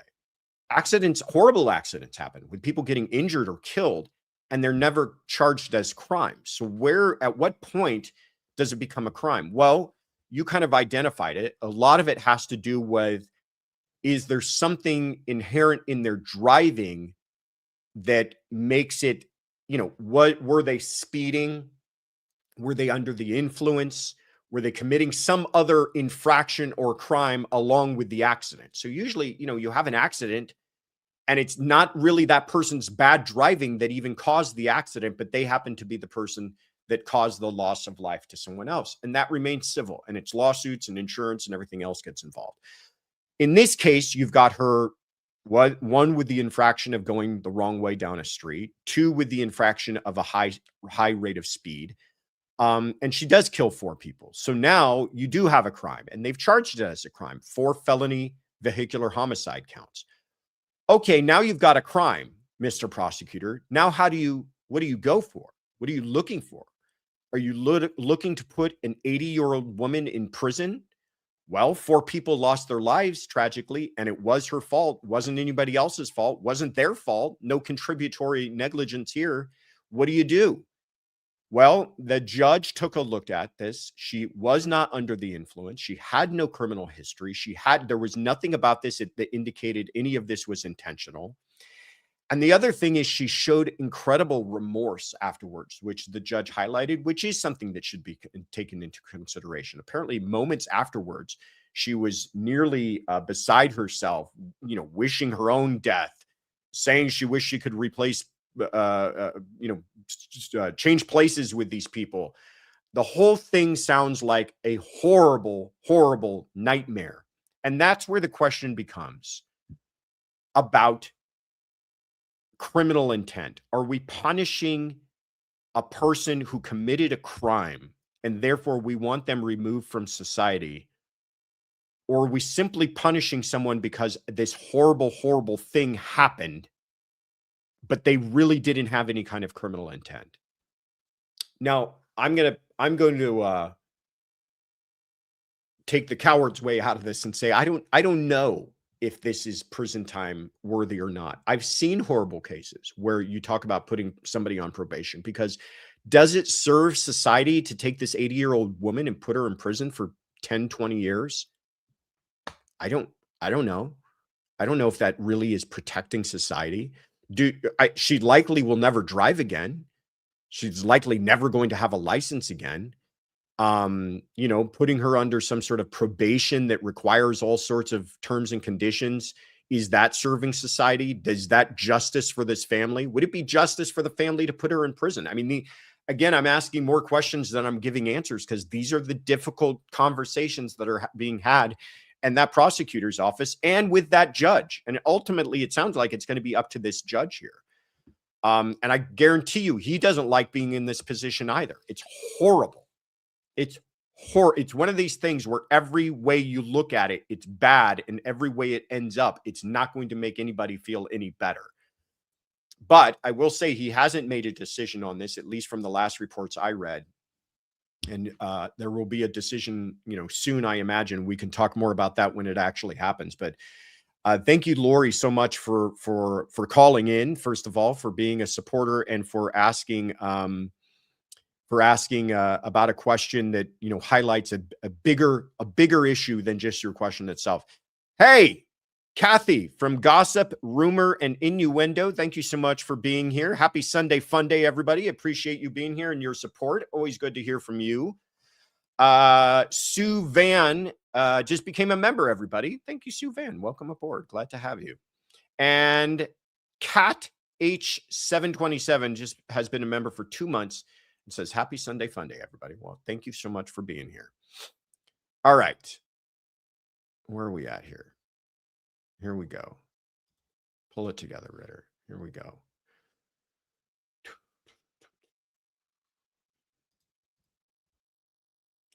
Hi, CC Crew. This is IGG Rocks. I'm calling with a question about the private investigators involved in the Nancy Guthrie case. So we've been watching the Tucson law enforcement officers and the FBI working on the Nancy Guthrie case and collecting evidence. We've also heard that the Guthrie family have hired private investigators. Are local law enforcement and the FBI legally obligated to share the private information that they've gathered from evidence and research that they have done with the private investigators that the Guthrie family has hired? And I just want to say, God bless Nancy Guthrie and her family and everyone involved in searching for her. Thanks for all you do, Josh. Bye. Thank you, IGG Rocks from Salt Lake City, Utah. Let's put you on the map. Yeah, at this point, lots of prayers for Nancy Guthrie and for her family. If you saw that last video from Savannah, it is heartbreaking. This is just wearing upon her and their family, and can't imagine it. Can't imagine waking up every morning and realizing you're still living this same nightmare. So to your question about private investigators.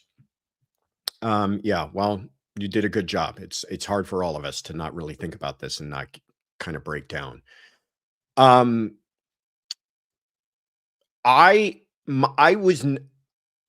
asked Mike Ruiz. The second you asked this question, I texted him and I said, have the Guthries actually hired a private investigator? I know there was talk about this, but I wasn't sure if they had done. And he said that as of yesterday, they have not.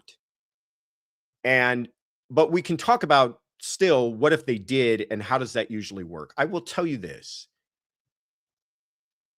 There are plenty of investigators working on this. This case is not being cracked for lack of investigators.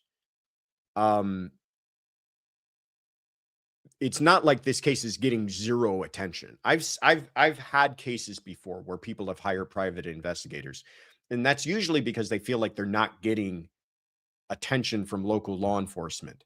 This is getting an abundance of attention. And no, law enforcement is not obligated to share any information with private investigators. And in fact, in most cases, they will not. They are not deputized law enforcement officers, so they're not going to get all the information. They're going to try to help them, and they're going to try to help them because they feel like that would be helpful to the family to feel like they're getting cooperation. But many times they're not going to be given the same access as law enforcement would, and rightfully so.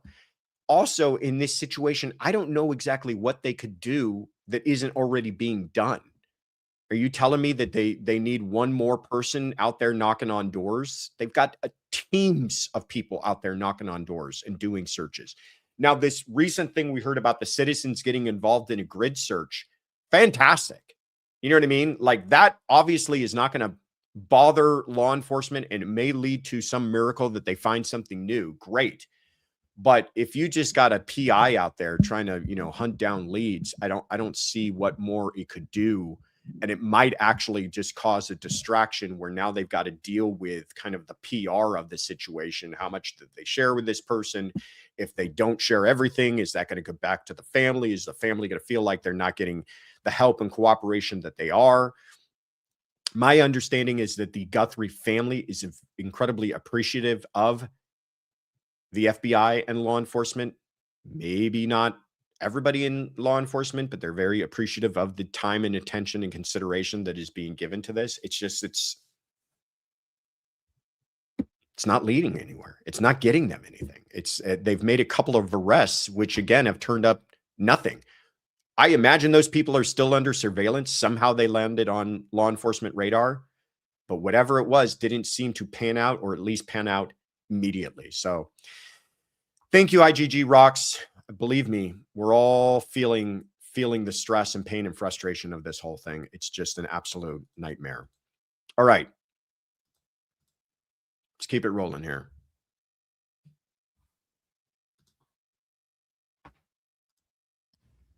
Hello, Courtroom Confidential. This is Sonia from Chicago. Hi, everybody. Hopefully everybody's having a good day. I hope Nancy's home by now. But anyway, my question is about the ex-Prince Andrew. Anyway, so to me, this sounds like a RICO case. What do you think? Because of the horrible things that he allegedly did to women, the statute of limitations is up. So instead, so they're getting him for this other corruption, tax evasion type stuff, which sounds like RICO. What do you think? What is your take on all of this? I'm looking forward to hearing your answer. Thank you, everybody. Happy Sunday Fun Day. Sonia, Chicago, Illinois, the one-time home of the Bears. Not to get on a complete tangent, but what is going on there? It seems like an absolute disaster. Are they really going to lose the Bears to Indiana? And I mean, no offense against Indiana, but my goodness, one of the founding teams of the NFL. Hope they figure that out. Anyhow, Prince Andrew, former Prince Andrew, ex-Prince Andrew. There he is. Former Prince, current dirtbag, I guess is the way you could put it. So excellent question. And I love the way that you're thinking, Sonia. If this were in the United States, yes, I think it absolutely would be part of a grand RICO conspiracy investigation. It's not. It's being tried by the Crown in the UK.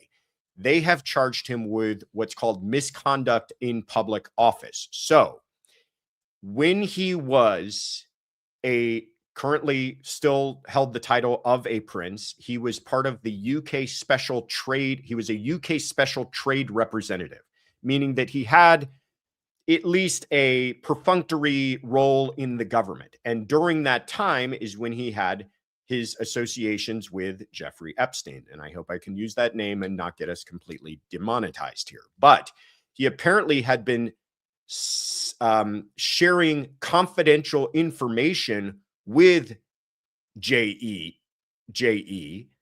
And this has all been uncovered with the recent release of those emails and files.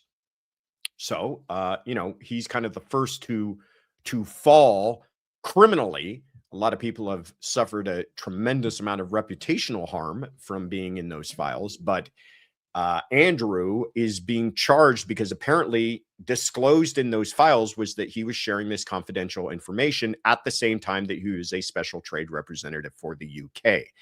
So he's been charged with this misconduct in public office. If a similar law to RICO or ongoing criminal conspiracy existed in the UK, they could maybe track it all back to crimes that have passed in statute of limitations, but either they don't exist or they don't apply, and instead they're just charging him with this, which is no small potatoes, by the way. He's looking at, apparently the the maximum exposure for this type of crime can be life imprisonment. I don't know if that's what he's going to get. I will tell you the most remarkable thing about this is that the current king is not stepping in to save his brother here. They're allowing this to play out. I mean, he got 1 removed of his titles, 2 kicked out of his palace, and now 3, he's in the Huskow. So pretty incredible developments. And in the United Kingdom, in England, this is just like earth-shattering type stuff. I've been watching some of the news on this, and they're just like beside themselves that this is how far things have come. But great question, Sonia. Give us the latest updates on the Bears when you have a moment. But appreciate your question. Derek Sherman, thank you so much, says, had to share a good laugh. I heard Ashley Banfield has been transferred to another correctional facility due to assaulting Ashley Benefield, pardon me, assaulting a corrections officer. She's in disciplinary confinement and lost 60 days of good behavior. Funny that you should say that. I think we actually have a question on that coming up, but yeah. Apparently she got into it with a corrections officer. She can't, she's having trouble behaving herself, but more on this to come. But thank you so much, Derek Sherman. Heather Cooper Smith, thank you so much for the super sticker. And 1999 Kodiak. Tiff, I caught your show last week. You and Josh have got to be the cutest couple on TV. I'll take that. We'll take that award. We'll take that. Yeah, if you guys are members, one of the perks of membership here is some behind the scenes commentary from the lady who runs everything, Tiff Ritter, doing her tea time with Tiff. So please, if you're not joining our membership for anything else, join it for some more Tiffany time. All right. Where are we at next here? Oh, no, not yet. I'll wait off the tears. Here we go. Good morning, Joshua and CC virtual friends. This is Martha calling from Gaylord, Michigan. I think I might already have a dot, but not sure. Anyway, my question is regarding the reward money. I was curious if there was conditions on the reward money, like say you were the accomplice of the person that did this horrible crime. If you're like thinking, man, I just can't take the pressure anymore, and you call in, technically you're going to have to say, I was a part of it, but would you be able to receive that reward money because you turned in your buddy that really kind of planned it and did it and all of that? And then possibly you could use that money for a good defense attorney. Or are there conditions on it like, yeah, you can't have anything to do with this crime? Or if you turned it in and then you could get a really good plea deal, possibly. Anyway, I was just curious because maybe we could encourage, if there was 2, his buddy to turn in his other buddy, and he might get some cash in his pocket for a good defense attorney. Just curious. Thank you. Martha from Gaylord, Michigan. Let's put you on the map. Martha, I'm glad that you're asking a Nancy Guthrie question because I have some updates from you here.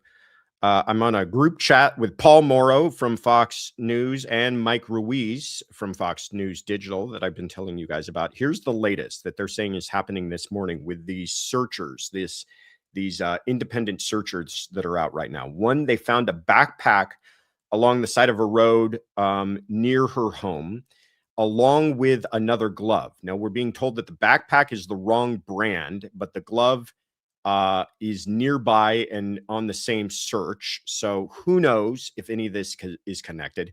By the way, there was even talk going around that there might be more than one person involved. They can't even rule that out. So who knows? Connected backpack, not connected backpack, who knows? And there is You know, the Citizen app apparently is alerting to a odor investigation nearby. Not saying if it's a gas leak, but they sent out a truck. Who knows what all of that is, if that's related or not. I mean, here's the thing: is it's going to be this kind of as much good is coming from these independent searches. You're also going to have a bunch of stuff that's found that may be unrelated at all. But they found another bag. I will tell you too, in the area where I was near the sheriff's department, we had kind of walked around that area to go to the store down the street and things like that. And you're, like I said, you're immediately kind of in the desert. There's stuff all over. There's garbage and debris and discarded items, and people camp out there. And there's, homeless folks who are living out there, leaving behind all sorts of trash and garbage. And is that going to include some gloves? I don't know. Some backpacks? Who knows? They're recovering all this stuff. My hope is that however it's recovered now, dirty socks, jacket, red shirt, navy blue beanie. Who knows? Let's hope that they're waiting for law enforcement to properly bag and tag all this stuff. But, at this point, do we have anything to lose? So deputies are on scene collecting the backpack. So there you go. Real-time reporting coming to you on the Nancy Guthrie case. To your question, though, Martha, from Gaylord, Michigan, about the reward money. Can someone connected to this, a co-conspirator, collect the money? Short answer, no. No. If you were involved in this crime, you were prevented from profiting off of it by collecting the money for the reward. But what if you're not connected, but you knew about it after the fact? That becomes an interesting question. Those are exactly the type of people they're looking for, by the way. People who know about it and may have kept their mouth shut.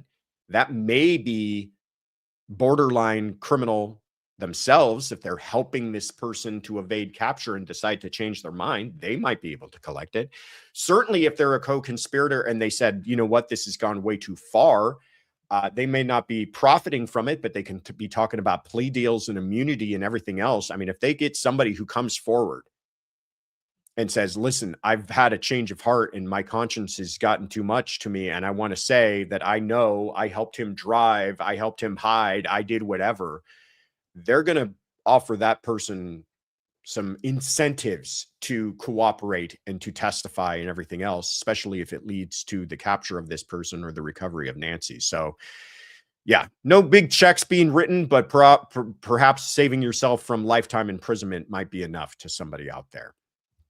Great question though, Martha. Helen, the Scottish Llama, there you are, says they need an act of parliament in every Commonwealth realm to remove Andrew from the line of succession. Where do I sign? Am I allowed to do that? Am I allowed as a U.S. citizen to vote for this? Whatever I got to do, I'm happy to do it because,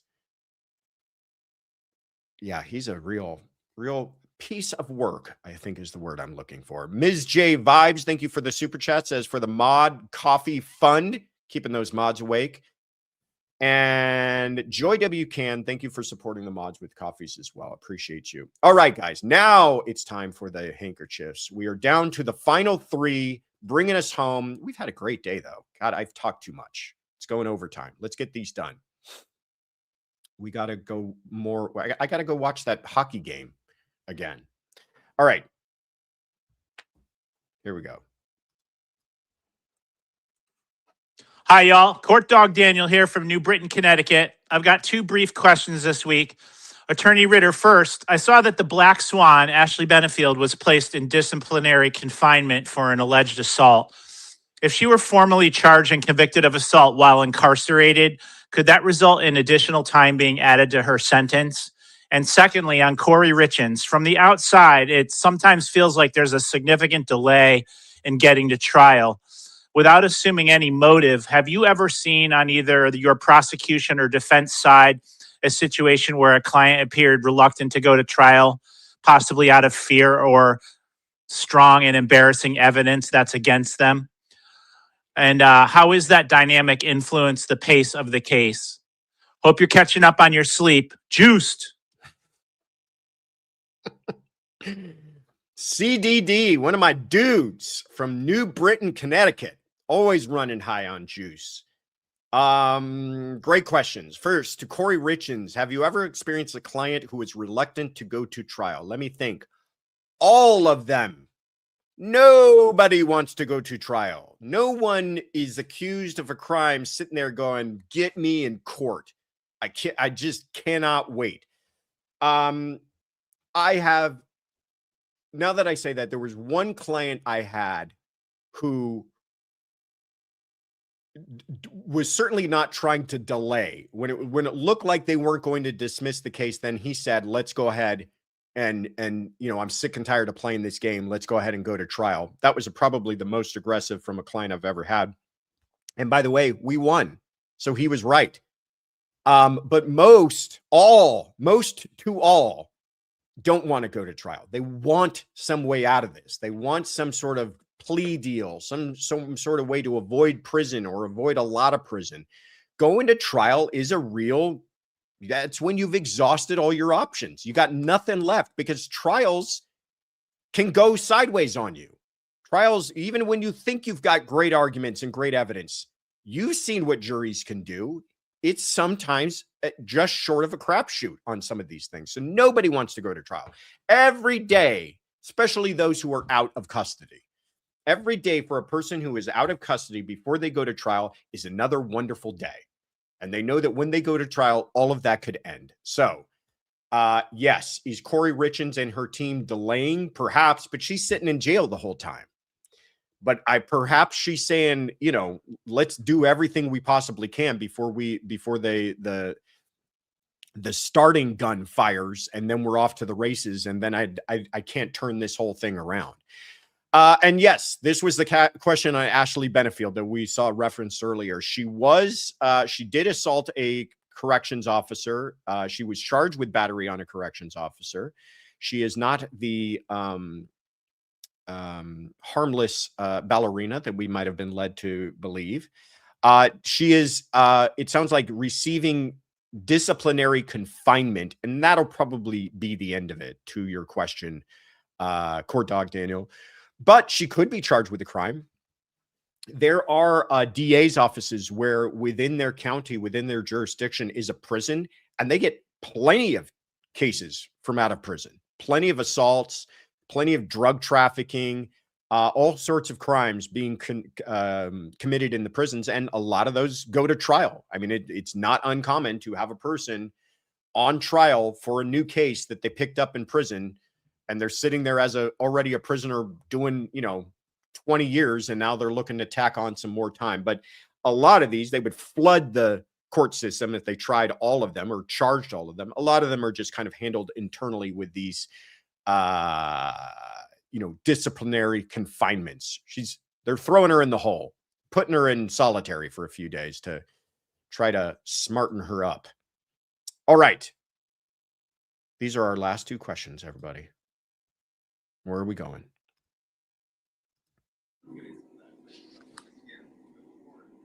Hey, Josh, this is Tina Braggett calling from Dawson City, Yukon, Canada here. I didn't really have a question Actually, this week. hold on. I messed up. Hold on. Sorry. I skipped one. Hi, Josh. This is Maureen from Monterey. I have a question. I know that you say that you have the smartest chat in all of true crime, and I agree with you, but my question is so simple that I think it will show that there's at least one of us in the group that is not as sharp as the others. So here's my very simple question. What's the difference between a statute and a law? I literally have no idea, but I figured that you would know, and you probably wouldn't even have to ask a friend for the answer. Thanks, Josh. I hope you're home and enjoying your time with your very lovely and sweet family. And thanks for your reporting on the Nancy Guthrie case. It's been really informative And it's the best as far as I can tell. Thanks again.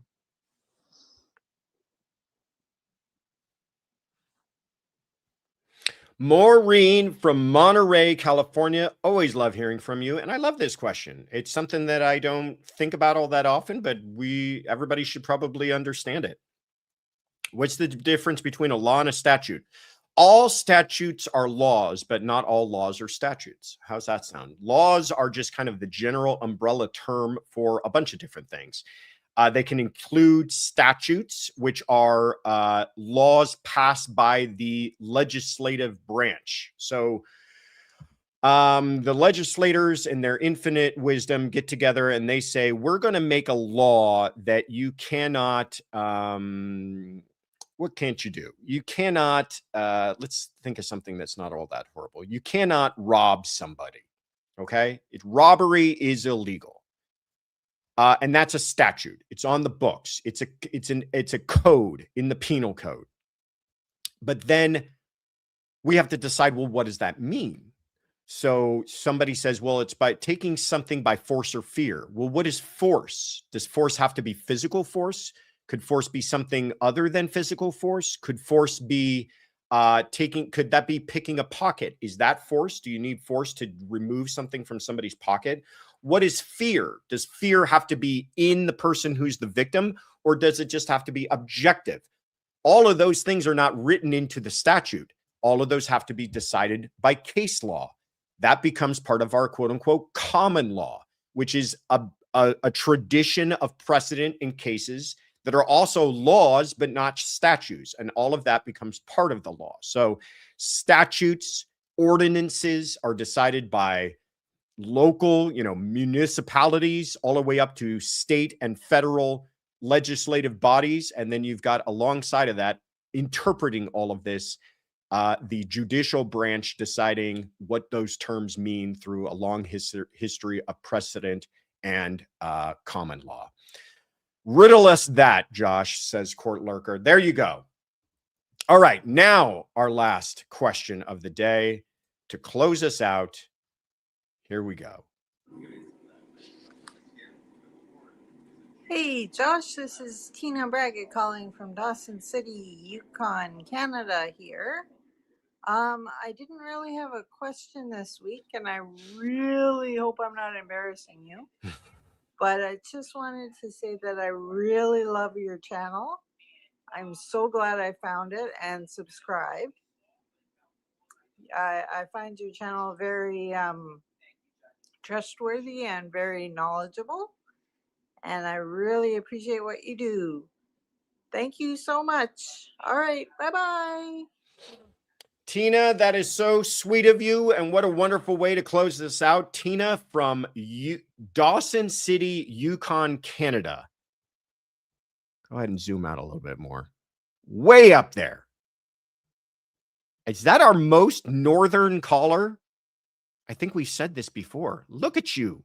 Hope you're staying warm up there, Tina in Dawson City, Yukon, Canada. And thank you so much for calling in and for the very kind words. We need to get somebody from Iceland or Greenland to call in. If you've got friends, give them a call. Tell them to send us a message. Look at that map, though. Isn't that incredible? Josh says, Miss H, studying for my paralegal exam. Guess what I'm studying? Statutes. You're an amazing teacher. Thank you. Oh, that's very, very kind of you. Thank you so much, Melissa. All right. Don't go anywhere, everybody. I'm watching how many people are watching, and that number better not drop down because I've got some quick announcements for you. First of all, let me tell you about a little website called thecourtroomconfidential.com. If you have been watching today and you said, wow, those questions are great, I would love to participate. He didn't answer my question. I would love to hear the answer to this. How do you leave a message? Well, you go to thecourtroomconfidential.com and click on leave us a message, and then we will answer it at the next Sunday. Membership. If you saw everybody joining up with our new members, or if you saw people getting gifted memberships and you said, hey, what about me? Well, the best way to do that is to go to thecourtroomconfidential.com and click on become a member. And then you can find out about all the benefits and perks that we have of membership, including more time with Tiffany, tea time with Tiffany. Sherry with a Y just became a YouTube member. Be like Sherry, everybody. Lavender Butterfly just became a member. Isn't that fantastic? And that's it. Okay. And then finally, merch. If you click on the shop, you can find out about all the merch that we have available, including this t-shirt that I'm wearing today, which I love so much. All of these other colors that we have available, plus plenty more that we're not showing you here. Oh, hats. Do you need something for your head? Therapist, says this shirt is called Seriously. Love that. How about hoodies? Do you need a hoodie? Do you need a zip-up hoodie or a pullover hoodie? Therapist, hitting her stride. Civil litigation. Love that. How about a sweatshirt or fun t-shirt? It says coffee because murder is wrong, which is also the truth. Coffee Time for D says mint motion. Love that as well. Alicia K. Mayo says arraignment, indictment, settlement.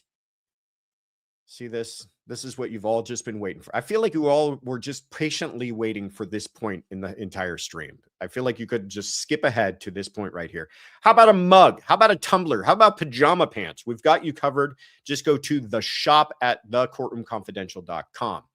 What did you miss? Well, we had our weekly roundup, Friday, where we finally, for the first time, covered some of the cases that we hadn't been able to give a lot of time to this week because we were so deep into covering the Nancy Guthrie case. But we talked about, there she is, Kouri Richins and Dale Warner and what is his name? I'm blanking on it. Part of the Shanna Gardner case. Shoot. So many names in my head. I'm forgetting half of them. Henry Tenon. Do you know that he just changed his plea? The guy was going to get second-degree murder, and now he said, I want to withdraw my plea. So now he's going to trial, potentially looking at the death penalty, the trigger man, allegedly, in the Jared Bridegan case out of Florida. So we covered all of this. It's up on our website right now on our YouTube channel. Check out the weekly roundup. Also, on Fox Nation, we've been doing day-to-day coverage of the Nancy Guthrie case under the title of Missing Nancy Guthrie. Plenty of episodes for you to check out. This is the same team that does the weekly rap sheet, myself, Paul Morrow, and Donna Rotuno, but now we did some special focus and attention on the Nancy Guthrie case. There's several episodes out on that on Fox Nation. Stay tuned. Joe Schmo has been a member for 9 months, everybody. Thank you for bringing awareness to Justice for London. Absolutely. Thank you for asking the question, my friend. Stay tuned this week on our sister channel, Courtroom Confidential Live Trials. We are going to be streaming the entire trial of Kouri Richins. Opening statements begin on Monday. That's tomorrow at 7:30 a.m. Pacific, 10:30 a.m. Eastern. Check it out on Courtroom Confidential Live Trials. There's the link. It is our sister channel, so please make sure you go over there and subscribe so that you can watch every minute of this gavel to gavel along with your Courtroom Confidential crew members. Then that evening, we've got a special guest for you live at 5 p.m. Pacific, 8 p.m. Eastern. Gigi from Pretty Lies and Alibis is going to come on, and we're going to talk about, I'm sure we're going to be talking about Kouri Richins and the opening statements, but I imagine we're going to be talking about Nancy Guthrie and her thoughts on that as well. So that is tomorrow evening, 5 p.m. Pacific, 8 p.m. Eastern. Then on Wednesday, Sue Ellen Peters just became a member, everybody. See, Sue Ellen found it on the website, I'm sure. On Wednesday, we have another special guest live at 5 p.m. Pacific, 8 p.m. Eastern, right back here on the channel. We have Gavin Fish. He's a channel favorite of ours. Talking, I'm sure, about Kouri Richins again and other stuff in the news. Imagining Nancy Guthrie will be a topic discussed as well. So that is your guest for Wednesday night. Finally, either this Friday or Saturday, to be determined, just kind of keep your calendars open. We are going to be having our monthly members only live. So for the month of February, we're having a members only live for everybody who's in our classified level and above. And if you know, it's always a good time. A lot of kind of fun stuff that we talk about that we don't get the chance to talk about on our normal streams. So please join us, along with the lovely ladies make an appearance. Kaylin and Tiffany will be there as well. So please join us. We'll figure it out between now and then, but it's either going to be this Friday or Saturday. Time and date to be determined. And then finally, Tom Water Troy just has been a member for 6 months. Says prayers for Nancy. Appreciate that. Ms. Behaven has been a member for 3 months. Hey, Brits, I saw an odd object in the sky today. Uh-oh. Everybody go outside and take a look up. Make sure that we're all safe. And then let us know which direction it's headed so the rest of us can get to our bunkers. Is the bunker, did you clean the bunker while I was gone, Tiffany? Is the bunker all ready to go? Okay, good. And then finally, in May, late May, 29th through 31st in Las Vegas, we will be going to CrimeCon, and we would love to see you all there. In fact, we asked CrimeCon for a discount code just for our members. If you enter the word courtroom, all in caps, all one word, you get 10% off at checkout. Love to see you there. I know there's already a big group coming. And I hope to have many, many more. So you still got time. And that's it. That's all I got for you. Sorry that this went a little bit longer than usual, but let me give my final thank yous to Afton, Shy Gal, Kathy, and Therapist for being the absolute best mods on YouTube. Kaylin, thank you for everything that you do. Every single week, you continue to amaze me. And Tiffany, you are, as always, the best thing that ever happened to me. Take care, everybody. We'll see you all tomorrow night. Bye-bye.